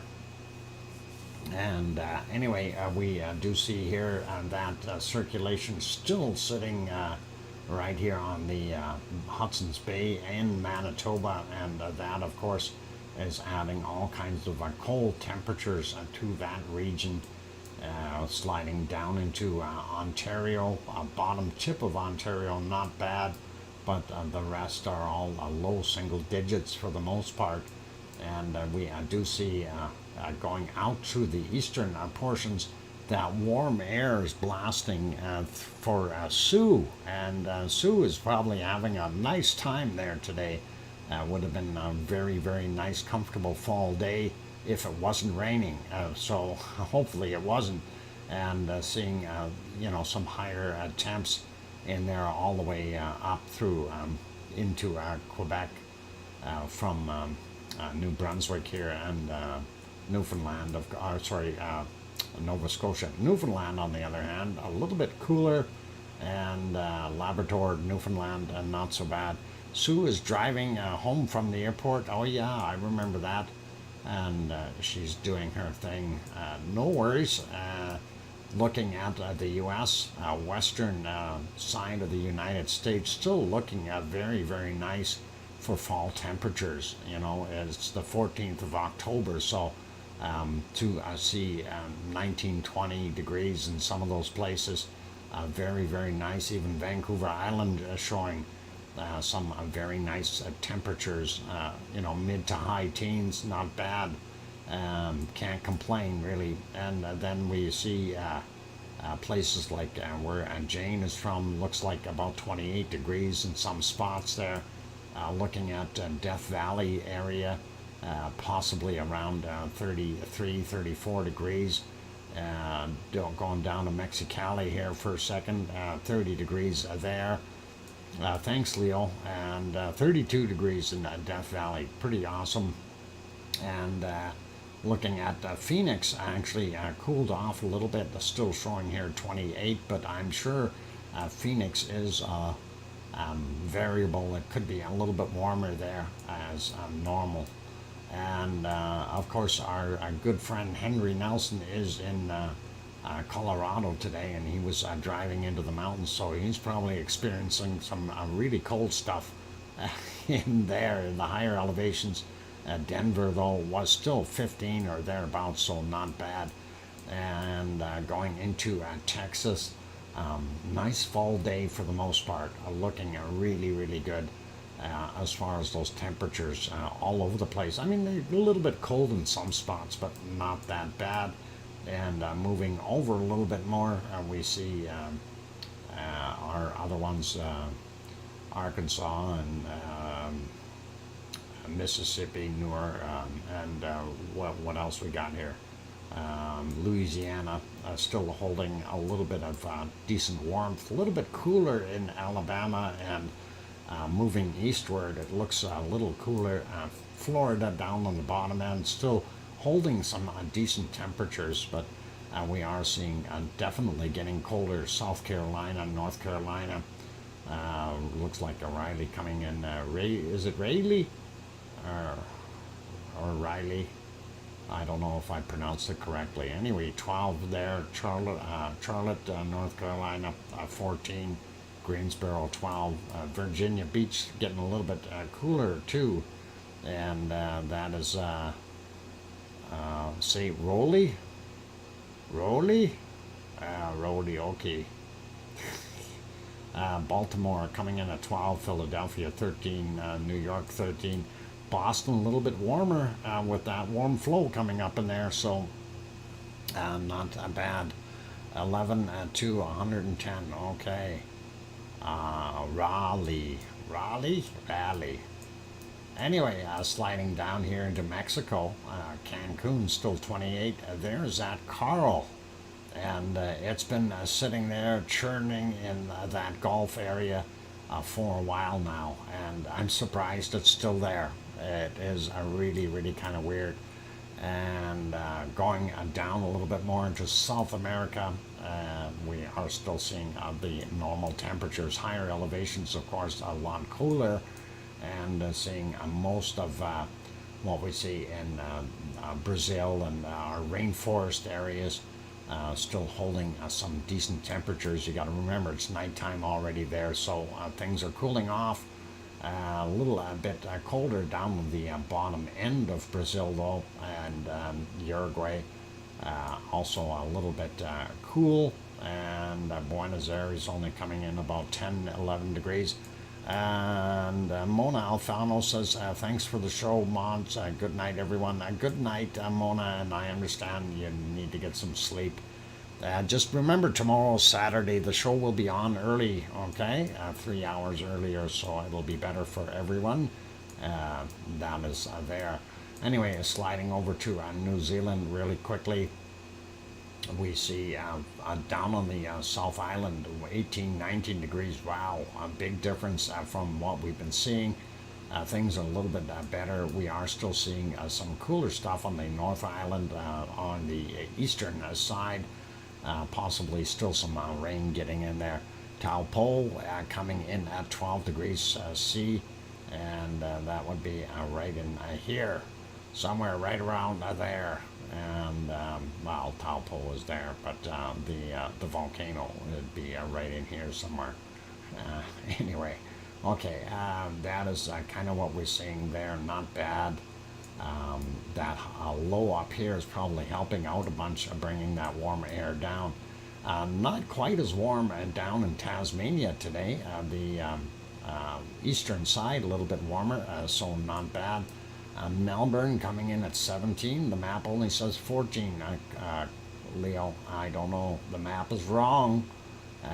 Somebody's wrong. I don't know. How close are they? Anyway, that's what we're seeing there. About 18, 19 in Sydney and Brisbane, where home of Oz is a lot warmer, pretty nice there. And taking a look at Perth, they're coming in 16, 17 degrees, not bad. We see the northern portions of Australia really heating up, and that is a pretty normal, good thing for them. Indonesian area, looking at what we've got, Bangkok coming in about 27 degrees Celsius today, not so bad. They do have that circulation here. Not sure if we can really do anything about it. 27, yep, that's what the map said. So 66% relative humidity, very dry there. Wow, they're probably having a hard time understanding that. Anyway, there's that big storm that I was talking about, is sitting there in the Philippine Sea, and then of course they are still getting some awesomely warm temperatures. Looking at the bottom end of Japan, still 25, 26 degrees. As we move northward, it cools off though. This time around, the cutoff point is about here, and before it gets to the teens, that kind of thing, and still staying in the teens, which is really good for them. But when we get up into the Kamchatka Peninsula, we got definitely some cooler temperatures, and especially in the higher elevations. All right, sliding over a bit more and taking a look at India, pretty normal. Looks like Bangladesh is the hot spot in here. And let's see, what do we got? 28 in there. Wow, not too bad. And of course, India, pretty normal. Southern tip of Africa, a little bit on the cool side right now, and I think that high bringing up some of that cold air from down south is what's going on there. Madagascar about the same as yesterday, and looking at most of Africa, still holding some reasonable amount of heat, and nighttime temps there in UAE is 23, 24 degrees. Not as warm as it used to be, but they are still getting reasonable temperatures. Same thing with Saudi Arabia as well as Iraq. And looking at Iran, a little bit cooler again, and of course that cold air infiltrating via those higher elevations. Same thing goes for our Turkey area, and then of course for Piggy, getting about 90 degrees, 20 degrees there in Kos, and that's what we see there. Thanks, Leo, and we'll see what it is. And for here, it says 1920, so 19 for that's the town Piggy lives in, and yep, it's still there. Looking at Sicily, definitely cooling down a little bit, but the shorelines are still fairly decent temperatures. Well, it's nighttime temperatures for them, so you're seeing some, up around the 20-degree mark, down to mid-teens, not bad. Then once you move further north, it starts to cool off. New Monkland, and of course we are still seeing some very awesome temperatures there as well, about the same as Sicily really.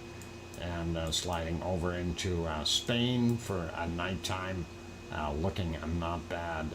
High teens for the most part we see at the higher elevation, so a little bit on the cooler side, nothing major. And then a warm front coming into France, keeping things a little bit warmer, and that of course is moving into Germany as well. Munich a little bit on the cool side, but then again it's closer to the Alps and getting some of that. And then once you get over into Stuttgart, it actually starts warming up. Frankfurt 14 as well. Cologne coming in at 13. Berlin here at 13. Hamburg 13. And looking at what we see, Amsterdam 13 as well. And probably nice and warm in some places here in Luxembourg and Belgium as well. A little warmer on the coast again in Holland, not bad. And then we see England, not bad down on the bottom, but as soon as you start going up, so Wales isn't too bad. And then we've got colder temperatures, cold. Once you get all the way up into Scotland, you start to get in very close to the freezing mark. Looking at what we've got here in Ireland, Irish Monkland, that'll be old Irish Monkland. Anyway, I'm looking at about 9 degrees or thereabouts, and that's kind of what we've got going on there. And Oslo, 9 degrees, Stockholm, 9-10 degrees, not so bad. Most of Denmark is actually still holding some decently warm temperatures. And then of course we get up in the top here. I don't even want to talk about these negative temperatures. Some of that is starting to pull up and trying to filter in. We see these 3 lows here. So this bottom low is definitely helping push the Gulf Stream back into England and those areas. But the other circulations that we see here are not beneficial to anyone, especially this low right here. It's pulling all that cold air down. And Iceland, yep, we are seeing definitely colder temps, and Reykjavik will be coming in at about 3 degrees Celsius, and that is not so nice, but hey, you know, it is that time of the year, so that is pretty cool. Let's take a look at precipitation all the way around, and we'll do this one real quick. We see a little bit of activity here in northern British Columbia and the Alaskan Panhandle kind of doing its thing with all that stuff, but a little bit of snow, not bad. Alberta looks pretty clear. Most of British Columbia is clear. A little bit in Saskatchewan for rain, and yep, Manitoba's got some snow. Northern Ontario not getting too much, but around the Great Lakes again, still seeing lake effect moisture there. And Sue was going to have a nice day, but I see this system is going to be coming and probably moving across here as well as upward. So we'll see what happens with that. Getting right down into Florida, we see some isolated storms there, but down here by Miami, a little bit bigger one. Not that interesting, and we don't see anything out here in the western portions of the United States. Going down into Mexico, Yucatan, definitely right there where Carl is, stormy stuff, and all the way down the Central American areas. Looking at the jungle areas, for the most part, we are still continuing to see a lot of that storm stuff. Brazil, though, is still pretty good. Not that much rain in most of those areas. A little bit into Uruguay, not bad in Paraguay. And seeing Argentina does have a little bit there. Sliding down on the bottom here, we do see Chile is still chilly. Moving over to New Zealand, and not bad looking in New Zealand as far as the rain amounts. that low, of course. If it moves off that way, it's going to be okay. But this is going to be a shear front here that is going to end up moving through. We see there's a high developed right here. You can see that. Makes you wonder what the heck we're going to have happen. And looking at Tasmania, here's that ridge going through, so they're getting rained on, and hopefully not too bad. Not bad for Australia. Not much rain going on at all, and that is all the way through, and getting into our Philippines and Malaysian areas, and those we do see they've got storms just like normal. And we do see here in Thailand they've got some weather there. This circulation that was here yesterday is still continuing, so that's what we've got. Sea of Philippines, Philippine Sea, still got that storm coming in, and we'll hopefully not see too much of that. This 21W, very interesting. Don't know where that is going to go yet. It's got a big ocean to play in though, and then looking at Japan, most of Japan not seeing too much rain or moisture, except for up here in the northern portions. And then Kamchatka Peninsula, western half, snow, not good. Sliding over a little bit more, looking at the Indian Ocean, we see some big high in here, keeping things dry, but a very nasty shear line right there. And then moving up, we see high sitting on top of India, a low out here, and where the two meet and mix, we see some precipitation. Looking pretty dry down in the southern portions of Africa, and then we see our, I guess, well, we'll call it the Congo and the jungle areas are getting normal rain. And this is possibly some good news for Piggy. And I don't know, it still looks pretty dry right in this area. But I'm hoping that Piggy will get some rain out of some of this stuff that's coming down here. And hopefully there will be some nice rain. And as we carry on, taking a look at the rest of Greece, definitely, Crete definitely getting nailed. We see this stuff just off the coast of Sicily, also looking to get them wet. New Monkland, Sardinia is right there. Some rain there, not bad. And looking at Spain and Portugal, not bad. And here's the price you pay for warmer weather. And there's what's happening in France, northern portions, and moving all the way into Germany there. And there you see the storms, more rain for them. They don't want any more. Stop already. And there we go. Eastern portions of upper Germany there, getting some nailed with some of the stuff.